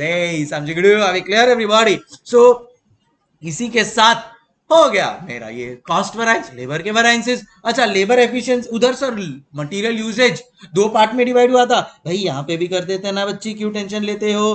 सो इधर उधर क्या था, मटेरियल सब यूजेज, इधर आ जाएगा लेबर सब एफिशिएंसी। उधर क्या था, लेबर मिक्स, यहाँ पे भी आ मटेरियल मिक्स, यहाँ पे भी आ जाएगा लेबर मिक्स। फॉर्मूला याद करो सर, वहां पे था standard quantity minus standard mix quantity, sir minus SMQ plus SMQ अपन ने किया है, बराबर कि नहीं। So minus standard mix quantity की जगह पे यहां पे आ जाएगा आर्स, हो गया अपना काम, standard hours minus standard mix hours into standard rate. And यहां पे लेबर मिक्स में क्या आ जाएगा, standard mix hours minus actual hours into standard rate, simple हो गया। इसी के साथ मेरे सारे के सारे वेरिएंसेस 5 मिनट के अंदर सब आ गए। अभी क्लियर, तो इसी के साथ मेरा लेबर वेरिएंसेस भी कंप्लीट हो जाता है। बस इसमें एक चीज एक्स्ट्रा है, and that is your idle time variance. वो अभी मैं आपको बता देता हूं क्या है। तो आइडल टाइम वेरिएंस अगर आपको क्वेश्चन में दिया हो तो देखो क्या होता है, यूजुअली तो यही इतना ही पार्ट आता है, बट समझो अपन लोग को कुछ एडवांस लेवल क्वेश्चन आ गया और अगर आइडल टाइम वेरिएंस है तो इन दैट केस क्या सिचुएशन होगा, तो देखो, तो उसमें भी पहला जो है मेरा लेबर कॉस्ट वरायंस, वो तो यार एफा का वैफा ही रहता है, तो लेबर कॉस्ट वरायंस जो है मेरा, वो अभी भी मेरा standard labour cost minus actual labour cost ही रहेगा।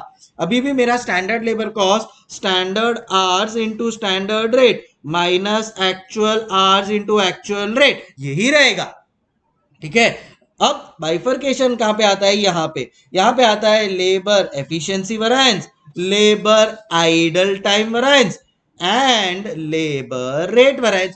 इसमें भी आपको बता दूं, जो लेबर रेट वरायंस है वही वही रहेगा, standard rate minus actual rate into actual hours. तो यहां पे भी कोई चेंज नहीं है, यहां पे भी कोई चेंज नहीं है, मेरा लेबर एफिशिएंसी का फॉर्मूला भी वही रहता है, standard hours minus actual hours into standard rate. तो सर चेंज क्या हो रहा है, बस एक छोटा सा चेंज है, वो मैं आपको बता देता हूं। अच्छा, और एक चीज, यहां पे भी ये जो फॉर्मूला है वो भी सेम रहते हैं, फॉर्मूला में कोई चेंज नहीं है, सिर्फ एक छोटा सा चेंज है, वो है कि यहां पे एक बाइफर्केशन हो जाता है एक्चुअल आवर्स वर्क और एक्चुअल आवर्स अवेलेबल में। इसका मतलब क्या है, अगर मैं छोटा सा एग्जांपल दूं तो समझो आप ऑफिस जाते हो, सुबह 10:30 बजे ऑफिस पहुंच गए और आपका 7:30 बजे ऑफिस से निकलने का टाइम है, तो ये जो 10:30 से 7:30 है 9 आवर्स हो गए, ये आपका ऑफिशियल वर्किंग टाइम है टोटल पूरा, करेक्ट। इसको कहते हैं ग्रॉस आवर्स, इसको कहते हैं ग्रॉस आवर्स,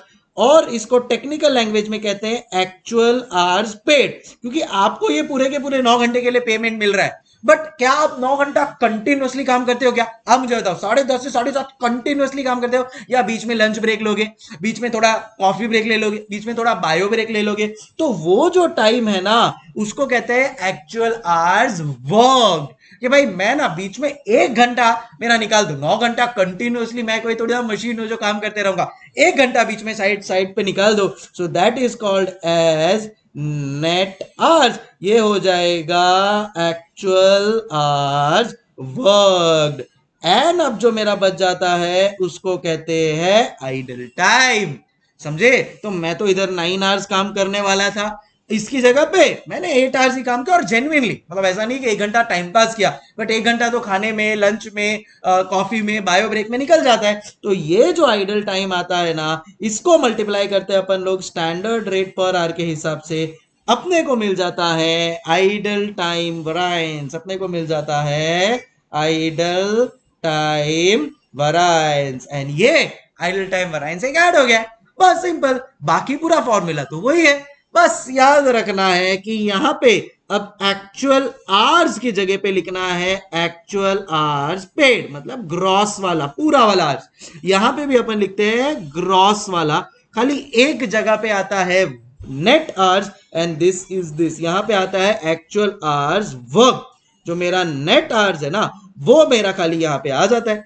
अब इसका सर बाइफर्केशन करते हो तो वही मेरा लेबर सब एफिशिएंसी वरायंस, वही मेरा लेबर मिक्स वरायंस, वही मेरा लेबर सब एफिशिएंसी वरायंस के लिए फॉर्मूला क्या हो जाएगा, standard hours minus standard mix hours into standard rate, and labour mix के लिए हो जाएगा स्टैंडर्ड मिक्स आवर्स माइनस, बस याद रखना यहां पे आ जाएगा actual hours work into standard rate. देखो बात क्या है पता है क्या, लेबर एफिशिएंसी का बच्चा है लेबर मिक्स, तो बच्चा है तो जैसा मम्मी पापा करेंगे बच्चा वही फॉलो करेगा। तो दो जगह पे लेबर एफिशिएंसी और लेबर मिक्स वरायंस में एक्चुअल आवर्स वर्कड आता है, लेबर रेट और लेबर कॉस्ट वरायंस में एक्चुअल आवर्स पेड आता है, और उन दोनों का जो डिफरेंस है वो एडजस्ट हो जाता है लेबर आइडल टाइम वरायंस में।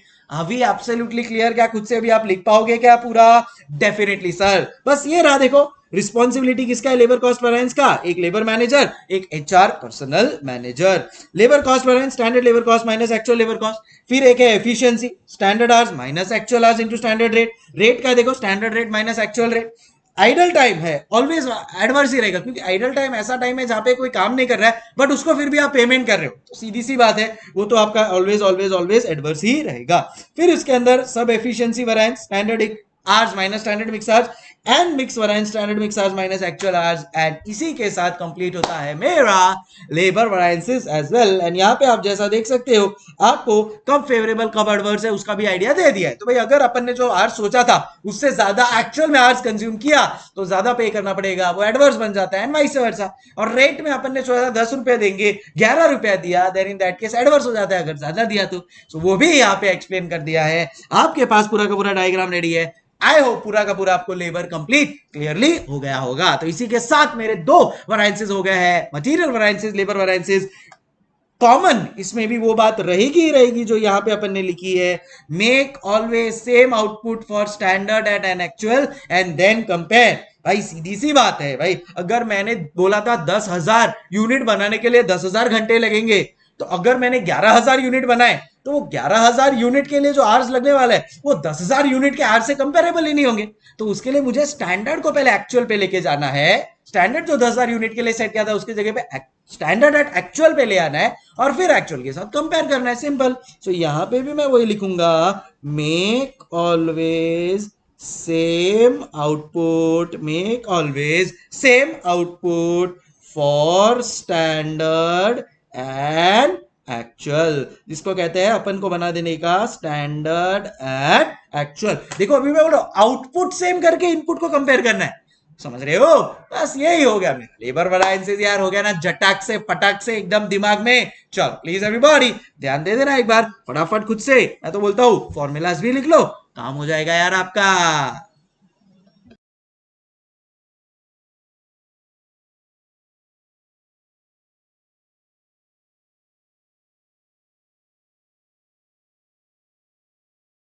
चलो भाई अब आते हैं फिक्स्ड ओवरहेड वरायंस के ऊपर। फिक्स्ड ओवरहेड वरायंस यार एकदम सिंपल है, बताऊं मैं आपको। आओ देखो इधर खाली 15 मिनट ध्यान देना, मेरे एग्जाम्पल को बराबर से समझ लेना, फिर बाद में लाइफ में कोई भी क्वेश्चन आने दो फिक्स्ड ओवरहेड वरायंसेस के ऊपर, और देखो आप कितना स्मूथली उसको मैनेज करोगे। आओ देखो मैं आपको दिखाता हूं। देखो एक चीज बहुत क्लियर है कि अपन यहाँ पे क्या कर रहे हैं, रिस्पॉन्सिबिलिटी अकाउंटिंग। क्या कर रहे हैं अपन लोग, रिस्पॉन्सिबिलिटी अकाउंटिंग। तो रिस्पॉन्सिबिलिटी अकाउंटिंग में अपना फोकस किसके ऊपर होता है कि भाई कौन मैनेजर्स है और उसको क्या रिस्पॉन्सिबिलिटी दिया है और उसने उसके सामने कैसा परफॉर्म किया है। यही है बेसिकली मेरा स्टैंडर्ड कॉस्टिंग। तो अब मैं रिस्पॉन्सिबिलिटी देना चाहता हूं मेरे फिक्स्ड ओवरहेड एक्सपेंडिचर मैनेजर को, और ये फिक्स्ड ओवरहेड एक्सपेंडिचर मैनेजर को मैं बोलना चाहता हूं कि भाई देख अब तेरा रिस्पॉन्सिबिलिटी है कि तू जितना फिक्स्ड ओवरहेड बोल रहा है उतने में पूरा काम करके दिखाना। तो सबसे पहले मुकेश भाई फिक्स्ड ओवरहेड वरायंसेस के लिए सबसे पहले कौन से मैनेजर के पास जाएंगे, कौन रिस्पॉन्सिबल है? सर सीधी सी बात है, fixed overhead expenditure manager responsible है। तो बस अब यहां पे मुकेश भाई जा रहे हैं किसके पास, फिक्स्ड ओवरहेड एक्सपेंडिचर मैनेजर के पास, और उसके पास से अपन पता लगा रहे हैं कि भाई टोटल कितना बजटेड फिक्स्ड ओवरहेड एक्सपेंडिचर होने वाला है। तो मैं कौन हूं, मैं हूं मुकेश भाई, और मुकेश भाई जा रहे हैं फिक्स्ड ओवरहेड एक्सपेंडिचर मैनेजर के पास और उसको जाके पूछ रहे हैं, सुन टोटल कितना फिक्स्ड ओवरहेड होने वाला है आने वाले साल में, पूरा का पूरा तेरा कैलकुलेशन करके बता मेरे को कि भाई तेरा टोटल सैलरी के ऊपर कितना खर्चा होने वाला है, रेंट के ऊपर कितना खर्चा होने वाला है, और क्या क्या तेरे जो भी खर्चे सोच ले, उसके ऊपर जो भी इन्फ्लेशन लगेगा सब समझ ले और फिर मुझे जवाब दे। मेरे को मेरे फिक्स्ड ओवरहेड एक्सपेंडिचर मैनेजर ने बोला कि सर मेरा टोटल खर्चा होने वाला है 10 लाख रुपया। कितना होने वाला है मेरा टोटल खर्चा, 10 लाख रुपया। अब अगर 10 लाख रुपए का मेरा यहाँ पे खर्चा होने वाला है तो ये मैं रिकवर किससे करूंगा, क्या ना इसे प्रोडक्शन से रिकवर करूंगा। जितने ज्यादा यूनिट्स में प्रोड्यूस करूंगा उतना मेरा ये रिकवर होगा। तो मैं यहाँ पे लिखता हूं मेरा यूनिट्स प्रोड्यूस्ड, मैं यहाँ पे लिखता हूं मेरा यूनिट्स प्रोड्यूस्ड। भाई कितना यूनिट्स प्रोड्यूस करने वाला हूं वो कौन बताएगा, सेकंड मेरा manager which is production manager. देखो पहले मैं गया फिक्स्ड ओवरहेड एक्सपेंडिचर मैनेजर के पास, उसने बोला 10 लाख का खर्चा होने वाला है। फिर मैं गया यूनिट्स प्रोड्यूस या प्रोडक्शन मैनेजर के पास, उसने मुझे बोला कि भाई 1 लाख यूनिट्स प्रोड्यूस करने हैं। सो क्या हो जाएगा, रिकवरी रेट पर यूनिट। अच्छा सॉरी भाई, तुम्हारे को तो रिकवरी रेट पर यूनिट क्या है नहीं पता होगा, चलो मैं आपको बता देता हूं क्या होता है इसका मतलब। देखो भाई टोटल, अब समझो ना आप मुकेश अंबानी हो, ठीक है, आप टोटल पूरे साल में 1 लाख यूनिट बनाने वाले हो, टोटल फिक्स्ड ओवरहेड का खर्चा होने वाला है 10 लाख रुपया। आप एक यूनिट के ऊपर कितना कॉस्ट आपको लगने वाला है उसको कहते हैं रिकवरी रेट पर यूनिट, समझे? तो आपका हर यूनिट के ऊपर कितना खर्चा होने वाला है, सर मेरा हर यूनिट के ऊपर होने वाला है 10 रुपया। कैसे? सो सर टोटल 10 लाख का खर्चा है, हर खर्चे पे 1 लाख टोटल, मतलब 10 लाख का जो खर्चा है वो मैं रिकवर किससे करूंगा, वो मैं मेरे प्रोडक्शन से रिकवर करूंगा। प्रोडक्शन कितना होने वाला है, 1 लाख यूनिट का होने वाला है। तो रिकवरी रेट पर यूनिट कितना हुआ, ₹10 पर यूनिट, ₹10 पर यूनिट। तो यहां पे हो गया ₹10 लाख, एंड ये 10 लाख के सामने 1 लाख यूनिट्स का प्रोडक्शन। तो मेरा ₹10 पर यूनिट का टोटल बजट आने वाला है। ए समझ गए हो, अभी क्लियर एवरीबॉडी? Yes sir. अब सामने मैं देखता हूं कि भाई मेरा एक्चुअल्स में क्या खर्चा हुआ है, बराबर के नहीं। अब मैं देखूंगा कि मेरा एक्चुअल्स में सीन क्या हुआ है। तो मेरा फिक्स्ड ओवरहेड एक्सपेंडिचर बजट था 10 लाख रुपए का। मैंने सोच के रखा था कि भाई 10 लाख रुपए का मेरा खर्चा होने वाला है।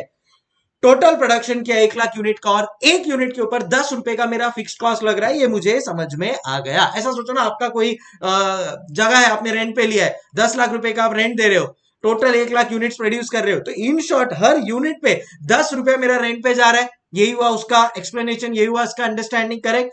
अब मैं देखता हूं एक्चुअल्स में मेरा कितना हुआ है। तो एक्चुअल्स में सपोज फॉर एग्जांपल मेरा हो गया है 11 लाख रुपीस का खर्चा। एक्चुअल्स में मेरा हो गया है 11 लाख रुपीस का खर्चा।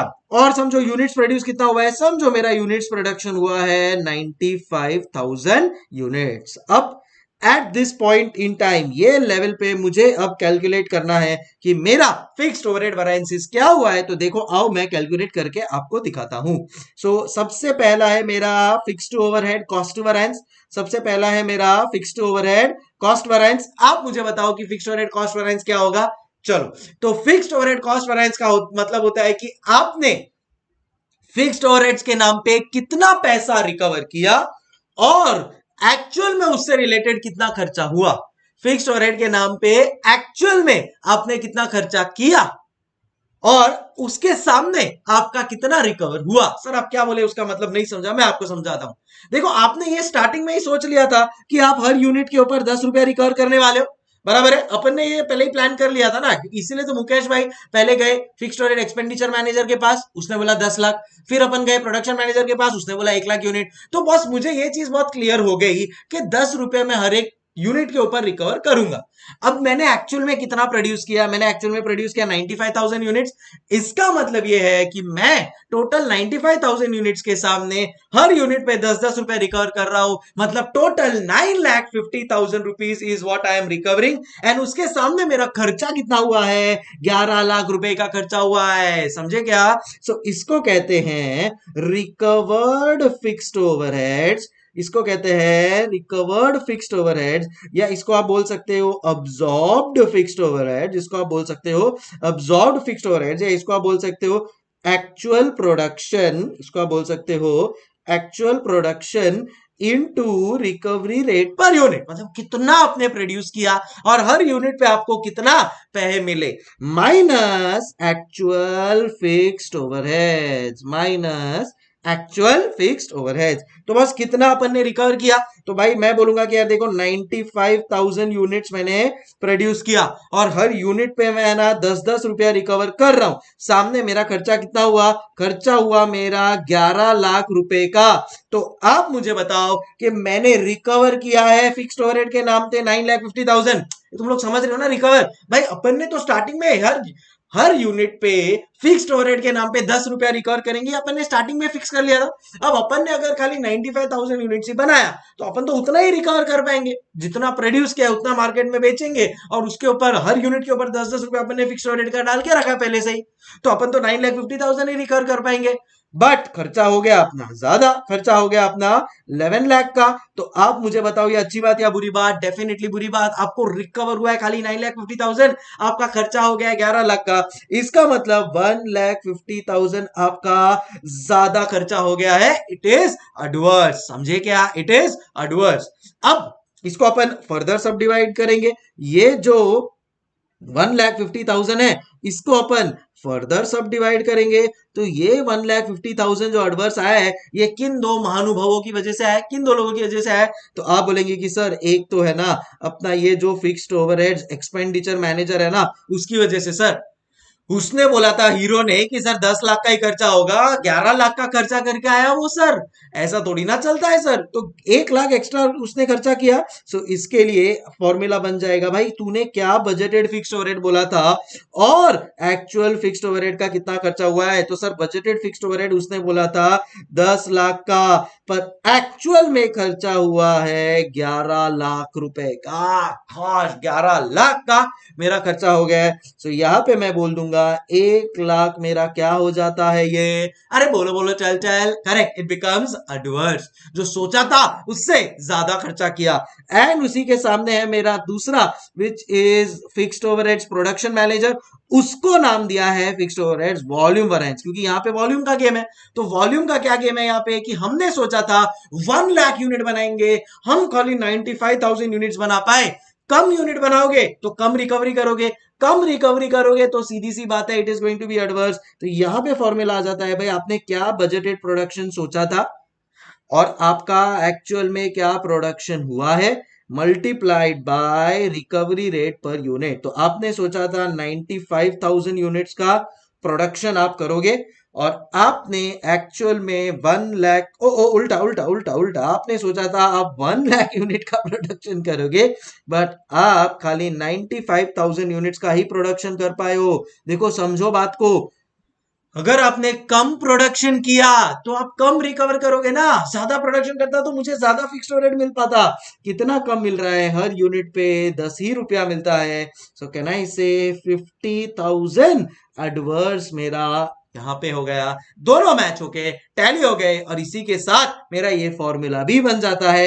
इधर देखो इधर देखो, क्या आ जाता है formula, absorb fixed overheads minus actual fixed overheads. Absorb या रिकवर्ड फिक्स्ड ओवरहेड जिसको बोलते हैं, वो क्या है basically actual production into recovery rate per unit minus actual fixed overheads. And उसके नीचे फिक्स्ड ओवरहेड एक्सपेंडिचर मैनेजर जिसके लिए रिस्पॉन्सिबल है, which is fixed overhead expenditure variance, budgeted fixed overhead minus actual fixed overhead, fixed overhead volume manager जिसके लिए responsible है, which is fixed overhead production manager जिसके लिए रिस्पॉन्सिबल है, which is fixed overhead volume arrange. वो बताओ, budgeted production minus actual production into recovery rate per unit. भाई हमने क्या बजट किया था प्रोडक्शन और एक्चुअल में क्या हुआ है वो मेरे को यहाँ पे पता चल जाएगा। अभी क्लियर एवरीबॉडी? तो इसी के साथ मैं बोल सकता हूं कि मेरा जो फर्स्ट फेज है, जो प्रिलिमिनरी फेज है, वो क्लियर हो गया होगा आप लोग को इन terms of fixed overheads expenditure variance, volume variance and cost variance. देखो मैं अभी भी आपको बोल रहा हूं, ये एक क्विक फायर रिवीजन है। अगर आपको एकदम डिटेल्ड अंडरस्टैंडिंग चाहिए तो मैं डिस्क्रिप्शन बॉक्स में डिटेल्ड मेरा फिक्स्ड ओवरहेड्स और सब वेरिएंसेस के लेक्चर्स वो भी है यूट्यूब पे ही, आप वो देख सकते हो। बट क्विक रिवीजन वाला आई होप आपको क्लियर हो गया होगा। अब कहानी को आगे बढ़ाते हैं, कहानी को आगे बढ़ाते हैं और एक इसी में मैं एग्जांपल लेता हूं। ये वाला बेसिक एग्जांपल था और एक इसी एग्जांपल को मैं थोड़ा और एक्सप्लोर करता हूं ताकि मेरा जो और एक फेज है वो भी क्लियर हो जाए, which is in terms of capacity and efficiency. क्या बोल रहे हो? आओ मैं आपको बताता हूं व्हाट एग्जैक्टली इट मींस। सो अब यहां पे वापस से मुझे एक नया एग्जांपल बनाना है। तो मुकेश अंबानी क्या करते हैं, पहले जाते हैं किसके पास, फिक्स्ड ओवरहेड्स एक्सपेंडिचर मैनेजर के पास। उसको जाके पूछते हैं भाई कितना बजट है, सपोज वो बोलता है सर 20 लाख का बजट है। फिर अब मुकेश अंबानी जाते हैं प्रोडक्शन मैनेजर के पास। प्रोडक्शन मैनेजर क्या बताता है कि वो कितना यूनिट्स प्रोड्यूस करने वाला है। वो अपने को बोल रहा है सर मैं 50,000 यूनिट्स प्रोड्यूस करने वाला हूं। तो इससे मुझे क्या मिल जाता है सर, इससे मुझे मिल जाता है रिकवरी रेट पर यूनिट। वो कितना आया सर, 20 लाख का खर्चा मेरा और 50,000 यूनिट से मुझे रिकवर करना है। तो इन शॉर्ट कैन आई से 40 रुपीज पर यूनिट मैं रिकवरी रेट पर यूनिट रखूंगा। मतलब हर जो वो प्रोडक्ट मैं बना रहा हूं उस पे 40 रुपीज का मेरा फिक्स्ड ओवरहेड का खर्चा हो रहा है। एकदम क्लियर है? अब इसमें और एक कहानी में ट्विस्ट डाल देता हूं, and that is labour hours, and that is labour hours. तो लेबर आवर्स के ऊपर मेरा क्या ओवरऑल सिनारियो है वो समझने की कोशिश करते हैं। तो अब मैं नेक्स्ट जाता हूं लेबर आवर्स के ऊपर। तो ये एक नया चीज है, ध्यान से समझना। अब मैं लेबर मैनेजर के पास गया और उसको बोला कि भाई देख 50,000 यूनिट बनाना है, कितना टाइम लगेगा, 50,000 यूनिट बनाने को कितना टाइम लगेगा। तो मेरे को मेरा लेबर मैनेजर बोलता है कि सर 50,000 यूनिट बनाने को है ना, अपने को से आप ले लो 1 लाख आवर्स लगेगा। कितना? 1 लाख आवर्स लगेगा। तो टोटल एक यूनिट बनाने को 2 घंटा लगेगा बेसिकली। मतलब वो क्या बोल रहा है, एक यूनिट बनाने को 2 घंटा लगेगा। अब अगर मेरे को इधर इसका recovery rate per are find करना है तो मैं कर सकता हूं क्या कर सकता हूं। जैसे रिकवरी रेट पर यूनिट था ना कि budgeted fixed overhead divide by budgeted production, वैसे ही रिकवरी रेट पर आर क्या होगा, बजटेड फिक्स्ड ओवरहेड, क्या होगा, budgeted fixed overhead divide by budgeted hours. Simple. तो मेरा यहां पे बजटेड फिक्स्ड ओवरहेड कितना है सर, आपका बजटेड फिक्स्ड ओवरहेड है 20 लाख। सर आप टोटल कितने आवर्स लेने वाले हो, हम टोटल लेने वाले हैं 1 लाख आवर्स। तो आप मुझे बताओ रिकवरी रेट पर आर कितना हो जाएगा, it will be ₹20 per our, it will be ₹20 per hour. Are we understanding? And अब सामने फिर बाद में आ जाता है यहाँ पे एक्चुअल्स। अब आप मुझे बताएंगे कि एक्चुअल्स का क्या सिनारियो है। यहाँ पे मेरा एक्चुअल्स है 25 लाख रुपए का हो गया। चलो इसको कम रखते हैं, ये बार लास्ट टाइम अपन ने ज्यादा रखा था, ये बार समझो अपन लोग रखते हैं 18 लाख रुपीस का एक्चुअल फिक्स्ड ओवरहेड एक्सपेंडिचर। अच्छा आपका कितना प्रोडक्शन हुआ है, तो हमने सोचा था हम 50,000 यूनिट्स प्रोड्यूस करेंगे। यस, ये बार हमने 52,000 यूनिट्स प्रोड्यूस कर दिया है। बस अब ये आपका सम बन गया। देखो एग्जाम में कोई भी क्वेश्चन होने दो, आपको वो क्या देगा पता है क्या, इंफॉर्मेशन। आपको वो इसका इंफॉर्मेशन दे देगा, दूसरा इसका इंफॉर्मेशन दे देगा, तीसरा इसका इंफॉर्मेशन, चौथा इसका इंफॉर्मेशन, ये 4 इंफॉर्मेशन दे देगा। और उसको थोड़ा कॉम्प्लिकेट करना हुआ तो वो आर्स का इंफॉर्मेशन दे देगा। ये 4-5 चीज का इंफॉर्मेशन मिल गया आपको, फिर आपको सबसे पहले खुद से क्या कैलकुलेट करना है, रिकवरी रेट पर यूनिट। क्या आप वो खुद से कैलकुलेट कर सकते हो? यस सर कर सकते हैं। फिर आपको दूसरा क्या कैलकुलेट करना है, रिकवरी रेट पर आर। क्या आप वो खुद से कैलकुलेट कर सकते हो? यस सर कर सकते हैं। और क्या चाहिए लाइफ में? तो अगर ये दोनों आप कैलकुलेट कर सकते हो then in that case life is very very simple. आओ अब मैं आपको बताता हूं कि कैसे इसको अपन लोग सॉल्व कर सकते हैं। तो सबसे पहला क्या आता है मेरा, फिक्स्ड ओवरहेड्स कॉस्ट वेरिएंस। क्या था कॉस्ट वेरिएंस में, याद करो फॉर्मूला, कितना मेरे को फिक्स्ड ओवरहेड्स के नाम पे रिकवर हुआ है, कितना मेरे को फिक्स्ड ओवरहेड्स के नाम पे रिकवर हुआ है, मतलब actual production into recovery rate per unit. भाई अब्सॉर्ब्ड फिक्स्ड ओवरहेड्स जिसको बोलते हैं यार, या जिसको रिकवर्ड फिक्स्ड ओवरहेड्स बोलते हैं यार, समझे क्या, कितना रिकवर हो रहा है मेरा। तो भाई मैं टोटल प्रोडक्शन कर रहा हूं 52,000 यूनिट्स का, और हर यूनिट के ऊपर कितना मेरे को रिकवर हो रहा है, 40 रुपया पर यूनिट मेरे को रिकवर हो रहा है। समझे क्या? तो 50,000 52,000 इंटू अगर मैं 40 पर यूनिट करता हूं then in that case calculate करके बताओ मुझे, माइनस मैं यहां पे ले लेता हूं माइनस फिक्स्ड ओवरहेड। कितना है मेरा एक्चुअल फिक्स्ड ओवरहेड, कितना है एक्चुअल फिक्स्ड ओवरहेड मेरा आया है 18 लाख। तो मैंने रिकवर कितना किया है, बोलो, मैंने कहना से रिकवर किया है 20,80,000, और मेरा सामने खर्चा कितना हुआ है 18 लाख का, तो 2,80,000 बेसिकली मैंने ज्यादा रिकवर किया है, वो हो जाता है मेरा फेवरेबल। दूसरा fixed overheads expenditure variance and fixed overheads मेरा है volume variance. Fixed overheads expenditure variance मेरा क्या आ जाएगा formula, it will be budgeted fixed overhead minus actual fixed overhead. Budgeted fixed overhead अपन ने कितना सोचा था सर 20 लाख का, बट एक्चुअल में कितना हुआ है सर 18 लाख ही हुआ है। Very good, get into that feel no, आपको एक्चुअली समझ जाएगा कि हाँ यार अपन सपोज फिक्स और एक्सपेंडिचर मैनेजर अपन ने बोला था 20 लाख का खर्चा होगा, बट अपन ने 18 लाख में करके दिया, it is good for the management no. तो 2 लाख मेरा हो गया यहाँ पे फेवरेबल। वॉल्यूम के हिसाब से देखो, अपन ने सोचा था कि 50,000 यूनिट्स प्रोड्यूस करेंगे, बट एक्चुअल में अपन लोग ने एक्चुअल प्रोडक्शन किया है 52,000 का। सो कैन आई से 2,000 यूनिट ज्यादा बना है, एंड हर यूनिट के ऊपर अपन कितना रिकवर कर रहे हैं 40 रुपया, मतलब कैन आई से 80,000, ये मेरे लिए फेवरेबल हो गया। फेवरेबल एडवर्स कब आते हैं समझ में आ गया ना भाई, अगर मैंने जो सोचा था बजट उससे एक्चुअल मेरा ज्यादा खर्चा हुआ है then in that case it becomes adverse, otherwise it becomes favourable. जो प्रोडक्शन है वो मैंने ज्यादा किया, तो जितना मैं ज्यादा प्रोडक्शन करूंगा उतना मैं ज्यादा रिकवर कर पाऊंगा फिक्स्ड ओवरहेड के नाम पे, वो हो जाएगा मेरा फेवरेबल। आई होप आप लोगों को क्लियर हो गया होगा। वैसे ही फिक्स्ड ओवरहेड कॉस्ट वेरिएंस में क्या सोचते हैं अपन, भाई कितना मैंने रिकवर किया है और सामने कितना मेरा खर्चा हुआ है, उससे मुझे मिल जाएगा फिक्स्ड ओवरहेड कॉस्ट वेरिएंस। ए सब जिगड़ू अभी क्लियर एवरीबॉडी? सो ये होता है मेरा फिक्स्ड ओवरहेड कॉस्ट वेरिएंस, इसको मैंने डिवाइड कर दिया fixed overhead expenditure and fixed overhead volume variance में। इतना अपने को क्लियर है। अब मैं आ जाता हूं इसके एडवांस्ड पार्ट पे, जहां पे फिक्स्ड ओवरहेड वॉल्यूम वेरिएंस को अपन डिवाइड करेंगे दो पार्ट में। एक है मेरा fixed overhead capacity variance and दूसरा है मेरा फिक्स्ड ओवरहेड एफिशिएंसी वेरिएंस। अब ये दोनों क्या होता है पता है? This is in terms of hours.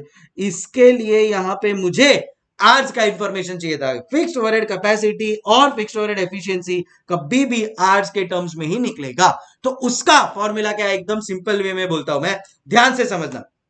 अगर समझो मैंने क्लासरूम रेंट पे लिया, वो क्लासरूम मैंने रेंट पे लिया 1 लाख रुपए में, और उसके ऊपर बैठने वाले टोटल वो क्लासरूम में 500 स्टूडेंट। ध्यान से सुनना, 1 लाख रुपए का रेंट है, हर क्लास में तो वो जो टोटल क्लासरूम है उसमें 500 स्टूडेंट बैठेंगे, तो मैं हर स्टूडेंट के ऊपर कितना रिकवरी एक्सपेक्ट कर रहा हूं, मुझे जरा बताना। तो मैं हर स्टूडेंट के ऊपर कितना रिकवर कर रहा हूं? 1 लाख रुपीज का मेरा खर्चा है, एंड क्लास में 500 स्टूडेंट बैठने वाले हैं। तो कहना इससे मेरा रिकवरी रेट आ जाएगा भाई, 1 लाख रुपए मुझे चाहिए, 500 स्टूडेंट है, सो कैन आई से 5 1 जार 5 200 जार, मतलब हर स्टूडेंट से मैं एक्सपेक्ट करूंगा कि 200 रुपीज वो मुझे देगा। 200 रुपीज वो देगा, किसका? फिक्स्ड ओवरहेड के नाम पे वो मुझे 200 रुपीज देगा। ये बोलो बोलो चल चल, यस करेक्ट। सो फिक्स्ड ओवरहेड कैपेसिटी वेरिएंस क्या होता है? जहां पे हर स्टूडेंट के नाम पे या हर यूनिट के नाम पे मेरे को फिक्स्ड ओवरहेड का कितना रिकवरी हो रहा है? 200 रुपया। अब मैं 500 की जगह पे 600 स्टूडेंट को बिठवा दूं तो मेरे क्लासरूम का कैपेसिटी है 500 का ही, उस हिसाब से मैंने 1 लाख डिवाइड बाय 500 करके पता चला कि भाई 200 रुपया और स्टूडेंट से फिक्स्ड ओवरहेड के नाम पे लेना है। अब एडमिशन आते गए आते गए आते गए, और मेरे क्लासरूम में 500 की जगह पे 600 स्टूडेंट बैठ गए। अच्छी बात या बुरी बात? डेफिनेटली अच्छी बात ना। 500 की जगह 600 स्टूडेंट बैठेंगे तो 600 स्टूडेंट से मुझे ज्यादा पैसा मिलेगा, जितना ज्यादा पैसा मिला उतना मैं खुश हूं। सो अगर इसमें फंडामेंटल क्या है कि अगर आपका कैपेसिटी का ओवर यूटिलाइजेशन हो गया ना, अगर आपके कैपेसिटी का ओवर यूटिलाइजेशन हो गया ना, over utilization of capacity, then it is favourable. और and if there is under utilization of capacity, and if there is underutilization of capacity, then in that case it is adverse, then in that case it is adverse. So अगर over utilization of capacity है वो सबसे favorable चीज है। ये तो under utilization है, then in that case adverse। under utilization मतलब 500 की जगह मेरे बैच में खाली 400 स्टूडेंट्स आए, तो अच्छी बात या बुरी बात? बुरी बात, क्योंकि भाई मैं तो हर स्टूडेंट पे 200 रुपया रिकवर कर रहा हूं, तो 400 स्टूडेंट्स आए, हर स्टूडेंट से 200 ले रहा हूं, मतलब मेरा तो टोटल रिकवरी 80,000 रुपीज का ही होगा, जबकि मेरा रेंट है 1 लाख रुपीज। एंड यही वाइस वर्सा, अगर 500 की जगह 600 स्टूडेंट्स आ गए तो मैं 600 इंटू 200 1,20,000 रिकवर करूंगा, बट 20,000 रुपीज एक्स्ट्रा हो गए। 1 लाख रुपीज तो यार मुझे चाहिए ही नहीं ना। 1 लाख रुपीज तो मैंने रेंट वाले को दे दूंगा, 20,000 रुपीज का मेरा प्रॉफिट। सो ओवर यूटिलाइजेशन हुआ तो प्रॉफिट, अंडर यूटिलाइजेशन हुआ तो एडवर्स लॉस। ये फंडामेंटल के बेसिस पे अपना जो फॉर्मेट है या जो फॉर्मूला है वो बनता है मेरा बजटेड आवर्स, जो मैं सोच रहा हूं कि मेरा कितना बजटेड आवर्स होगा, माइनस एक्चुअल आवर्स। बस सिंपल, और कुछ एक्स्ट्रा इसमें दिमाग नहीं लगाना है, into recovery rate per our. And ये हो गया मेरा कैपेसिटी का। भाई कितना मैं बजटेड आवर्स सोच रहा था, कितना मैं स्टूडेंट सोच रहा था 500, एक्चुअल में कितने आ गए? 600, ज्यादा आ गए पॉजिटिव। तो मैं सोच रहा था बजटेड आवर्स 500 हम लोग आवर्स काम करेंगे, उसकी जगह हम लोग ने 650 आवर्स काम किया, ज्यादा आवर्स काम किया, over utilisation, we will say we are favourable. और अब यही एफिशिएंसी के टर्म्स में कैसे होता है ये मैं आपको दिखाता हूं। देखो, तो अपना अपना सॉरी फॉर्मूला अगर मैं यहां पे डालता हूं तो बजटेड आवर्स अपन ने कितना सोचा था? 1 लाख आवर्स। एक्चुअल आज अपन लोग ने कितना लिया है? से फॉर एग्जांपल अपन लोग ने एक्चुअल आवर्स दिया है 1,10,000 आवर्स। तो आप मुझे बोलो फेवरेबल या एडवर्स? It is favourable. एक बार सोच के लगे ज्यादा हुआ है तो क्या हो जाएगा? It is always always favourable for capacity variance. तो फॉर्मूला यहाँ पे बजटेड आवर्स वो है 1 lakh hours minus actual hours. Actual hours कितना है मेरा? 1,10,000 आवर्स। तो 1,10,000 hours multiply by recovery rate per our. Recovery rate per our कितना है मेरा? बोलो बोलो चल चल, it is 20 per our. So 10,000 into 20 per our, बोलो बोलो चल चल कितना होता है? It will become 2 lakh. जो सोचा था उससे ज्यादा यूटिलाइज किया है, इट विल बिकम फेवरेबल। याद रखना यहाँ पे ये है 80,000 फेवरेबल।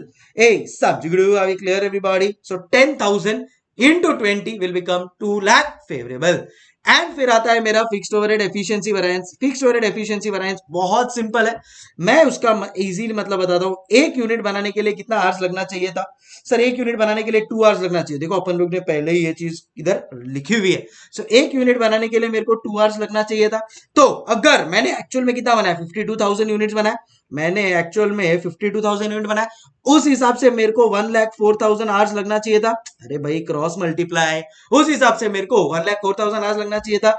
बट एक्चुअल में मेरे को लगा कितने आवर्स है, इट इज 1,10,000 आवर्स। इसका मतलब ये हुआ कि मेरे को 6,000 आवर्स ज्यादा लगा है। वापस से समझो, समझेगा आपको। इनटू एक यूनिट के ऊपर कितना रिकवरी रेट है, 20, मतलब 1,20,000 ज्यादा आवर्स लगा है, इट बिकम्स एडवर्स। वापस से इसका देखो एक्सप्लेनेशन समझाता हूं, ध्यान से समझना।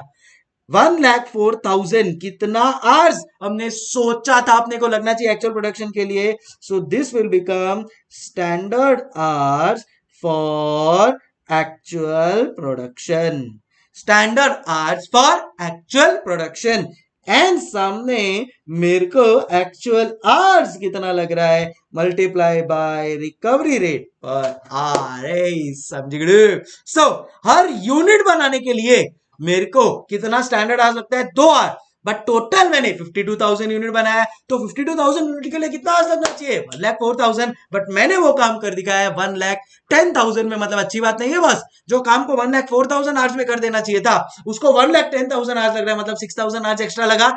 एक्स्ट्रा लगा है तो एक्स्ट्रा मेरा इज नॉट गुड, एक्स्ट्रा खर्चा हुआ है, it becomes adverse. Are we clear everybody? So ये फॉर्मूला क्या बनता है, standard hours for actual production. Actual production के लिए कितना स्टैंडर्ड आवर्स लगना चाहिए था और एक्चुअल में कितना लगा है, वो कंपैरिजन करके मेरा आ जाता है फिक्स्ड ओवरहेड एफिशिएंसी वेरिएंस। ए आपको समझ में आया क्या?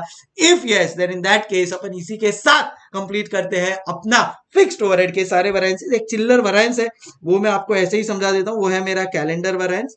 वो एकदम इजी है, it is budgeted days minus actual days into recovery rate per day।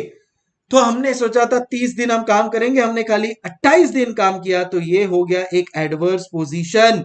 और समझो एक दिन का रिकवरी रेट है 10,000 रुपीज। ये कैसे आता है पता है कि आपको, budgeted fixed overhead expenditure divide by budgeted days. तो समझो 2 दिन हमने कम काम किया तो उतना अपना एडवर्स हो जाएगा, तो 20,000 एडवर्स। इसका कंक्लूजन क्या है पता है क्या? कंक्लूजन है दैट इफ बजटेड डेज, अगर मेरा बजटेड डेज कम है एक्चुअल डेज से, then in that case it is favourable. अगर मेरा बजटेड डेज ग्रेटर है एक्चुअल डेज से, then in that case it is adverse. ये आपको लिखना है तो लिख सकते हो, एकदम सिंपल इसका ये एक्सप्लेनेशन है। बट इसी के साथ कंप्लीट होता है मेरा फिक्स्ड ओवरहेड वेरिएंस का एक्सप्लेनेशन। देखो टाइम लगता है किसी चीज को, बट जहां पे रिक्वायर्ड है वहां पे आपको टाइम देना पड़ेगा। हर चीज आपको लगती है सर 10 मिनट में पूरा का पूरा फॉर्मूला करवा दो, तो ऐसा नहीं होगा। जो चीज टाइम मांगती है उसको टाइम देना पड़ेगा भाई, मजाक नहीं है ना। तो अपन ने पूरा सिस्टमैटिकली इसको एक एग्जांपल के थ्रू हर एक चीज समझी है। And I hope explanation is very very helpful to you. पूरा चीज आपको रिकवर हो गया होगा, आइडिया आ गया होगा। ये देखो यहाँ पे अभी ये देख लू अगर मैं, तो always calculated in terms of hours, that is my fixed overhead capacity variance, budgeted hours minus actual hours into recovery rate per our. And दूसरा है fixed overhead efficiency variance, standard hours for actual production minus actual hours into recovery rate per our. I hope इसी के साथ आपको पूरा चीज clear हो गया होगा। With this, we complete the fixed overhead variances as well. अगर आपको इसका ये जो लिखा है मैंने उसका चाहिए, तो टेलीग्राम ग्रुप में मैंने डाला हुआ है, इसका पीडीएफ आपको वहां से मिल जाएगा। आपको अलग से टाइम निकाल के कॉपी करने का टाइम नहीं है, दैट्स एब्सोल्युटली ओके, आप वहां से पीडीएफ डाउनलोड कर सकते हो। बट इसी के साथ कंप्लीट होता है मेरे फिक्स्ड ओवरहेड वेरिएंसेस।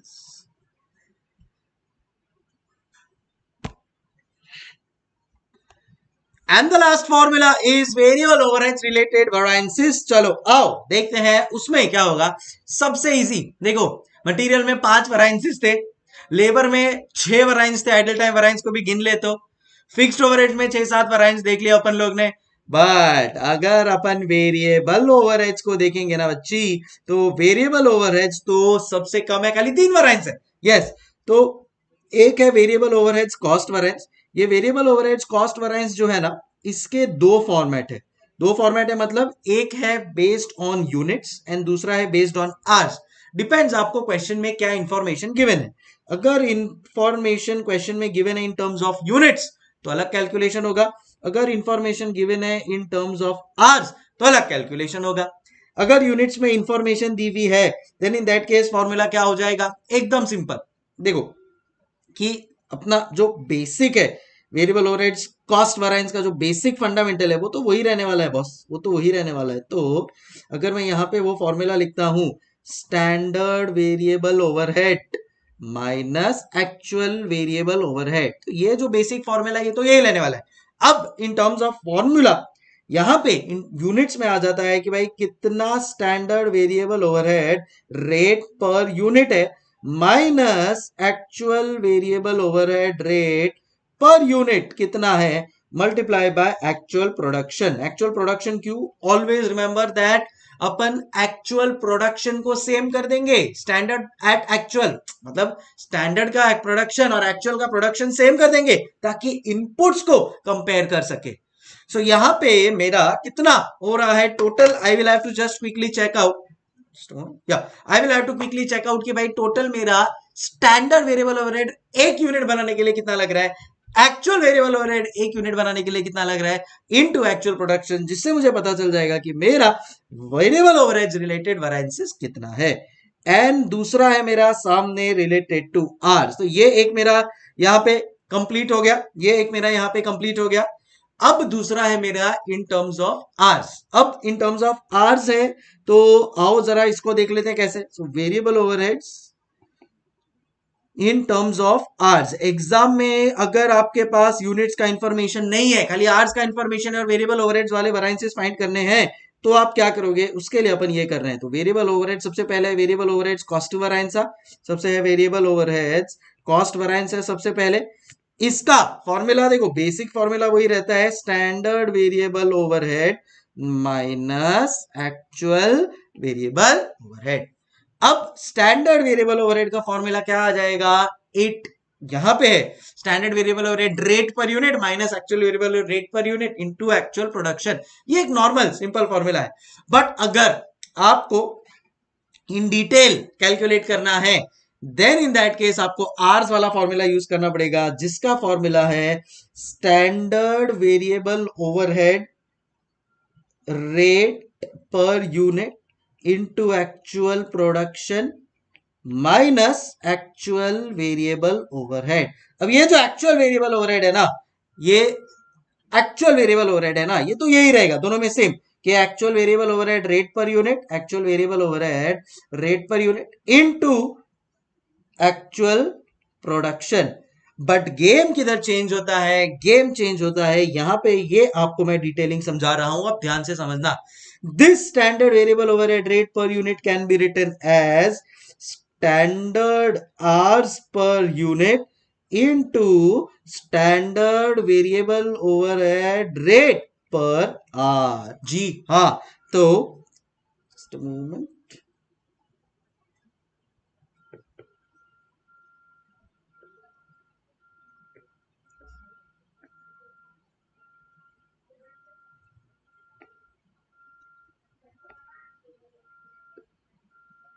चलो ऐसे इसको लिखते हैं, क्यों मैं ऐसे लिख रहा हूं आपको बताऊंगा, डोंट वरी।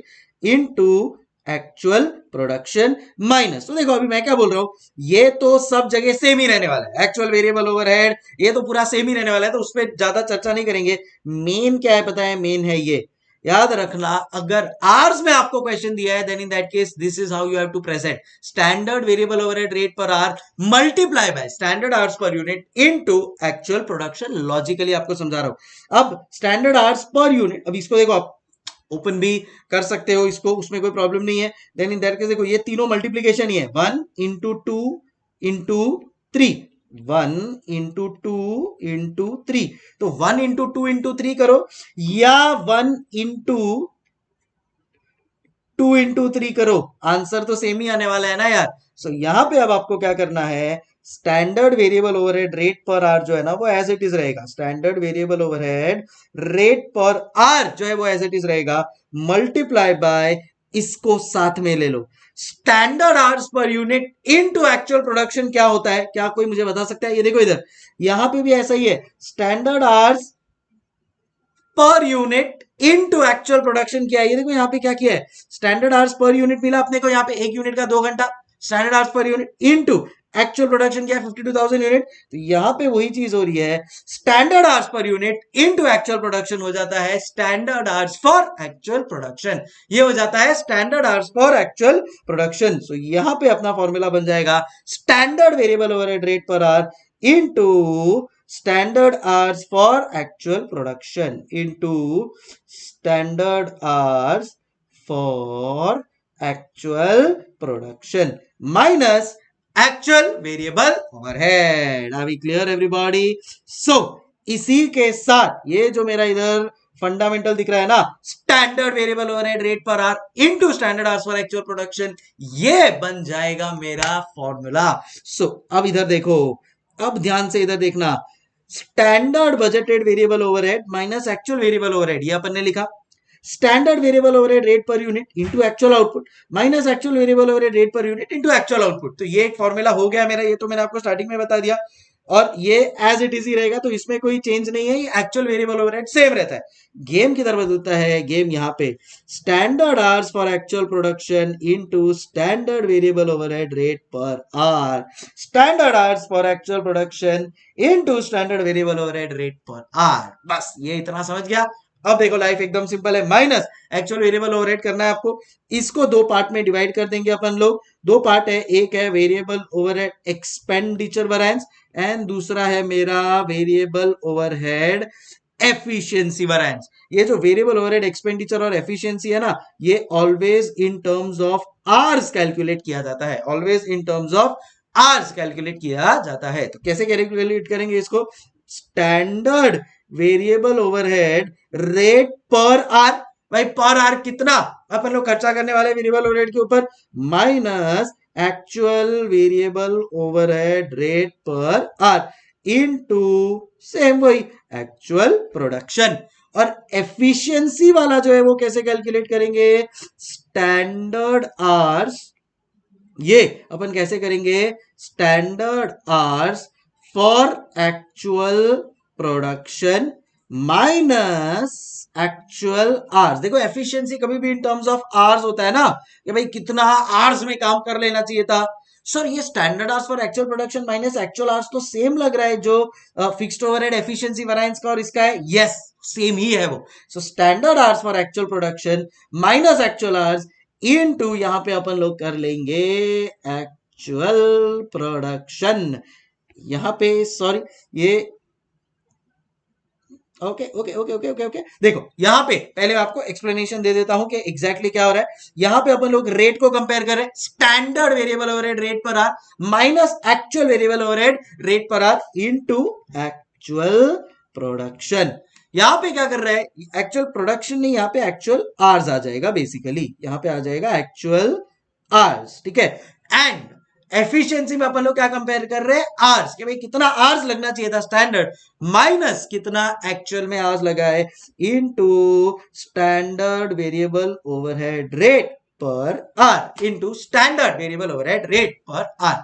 अभी क्लियर एवरीबॉडी? सो इसी के साथ मेरा वेरिएबल ओवरहेड्स भी कंप्लीट, एकदम इजी पीजी, खाली 3 इसमें करने थे। तो एक्सपेंडिचर में अपन रेट को कंपेयर करते हैं, याद रखना एक्सपेंडिचर में अपन रेट को कंपेयर करते हैं। तो standard variable overhead rate per hour minus actual variable overhead rate per hour into actual hours worked. And यहाँ पे वेरिएबल ओवरहेड एफिशिएंसी में क्या होता है, आवर्स, भाई कितना आवर्स लगना चाहिए था standard hours for actual production minus actual में तूने कितना काम किया है into standard variable overhead rate per are. ए समझ गए? अभी क्लियर एवरीबॉडी? सो इसी के साथ कंप्लीट होता है मेरा वेरिएबल ओवरहेड्स भी। कुछ पॉइंट्स है, पॉइंट्स टू बी नोटेड कि total hours is same for labour variable and variable fixed overheads, मतलब टोटल आवर्स जो रहता है ना जहां पे भी, सो से फॉर एग्जांपल यहाँ पे ये जो एक्चुअल आवर्स है, ये एक्चुअल आवर्स वेरिएबल ओवरहेड का हो, फिक्स्ड ओवरहेड का हो या लेबर का हो, ये सब सेम ही रहेगा, क्योंकि एक ही फैक्ट्री में काम हो रहा है, एक ही प्रोडक्ट के लिए काम हो रहा है, तो आवर्स तो सेम ही लगने वाले। सो वो सेम ही रहेगा, एक पॉइंट टू बी नोटेड है।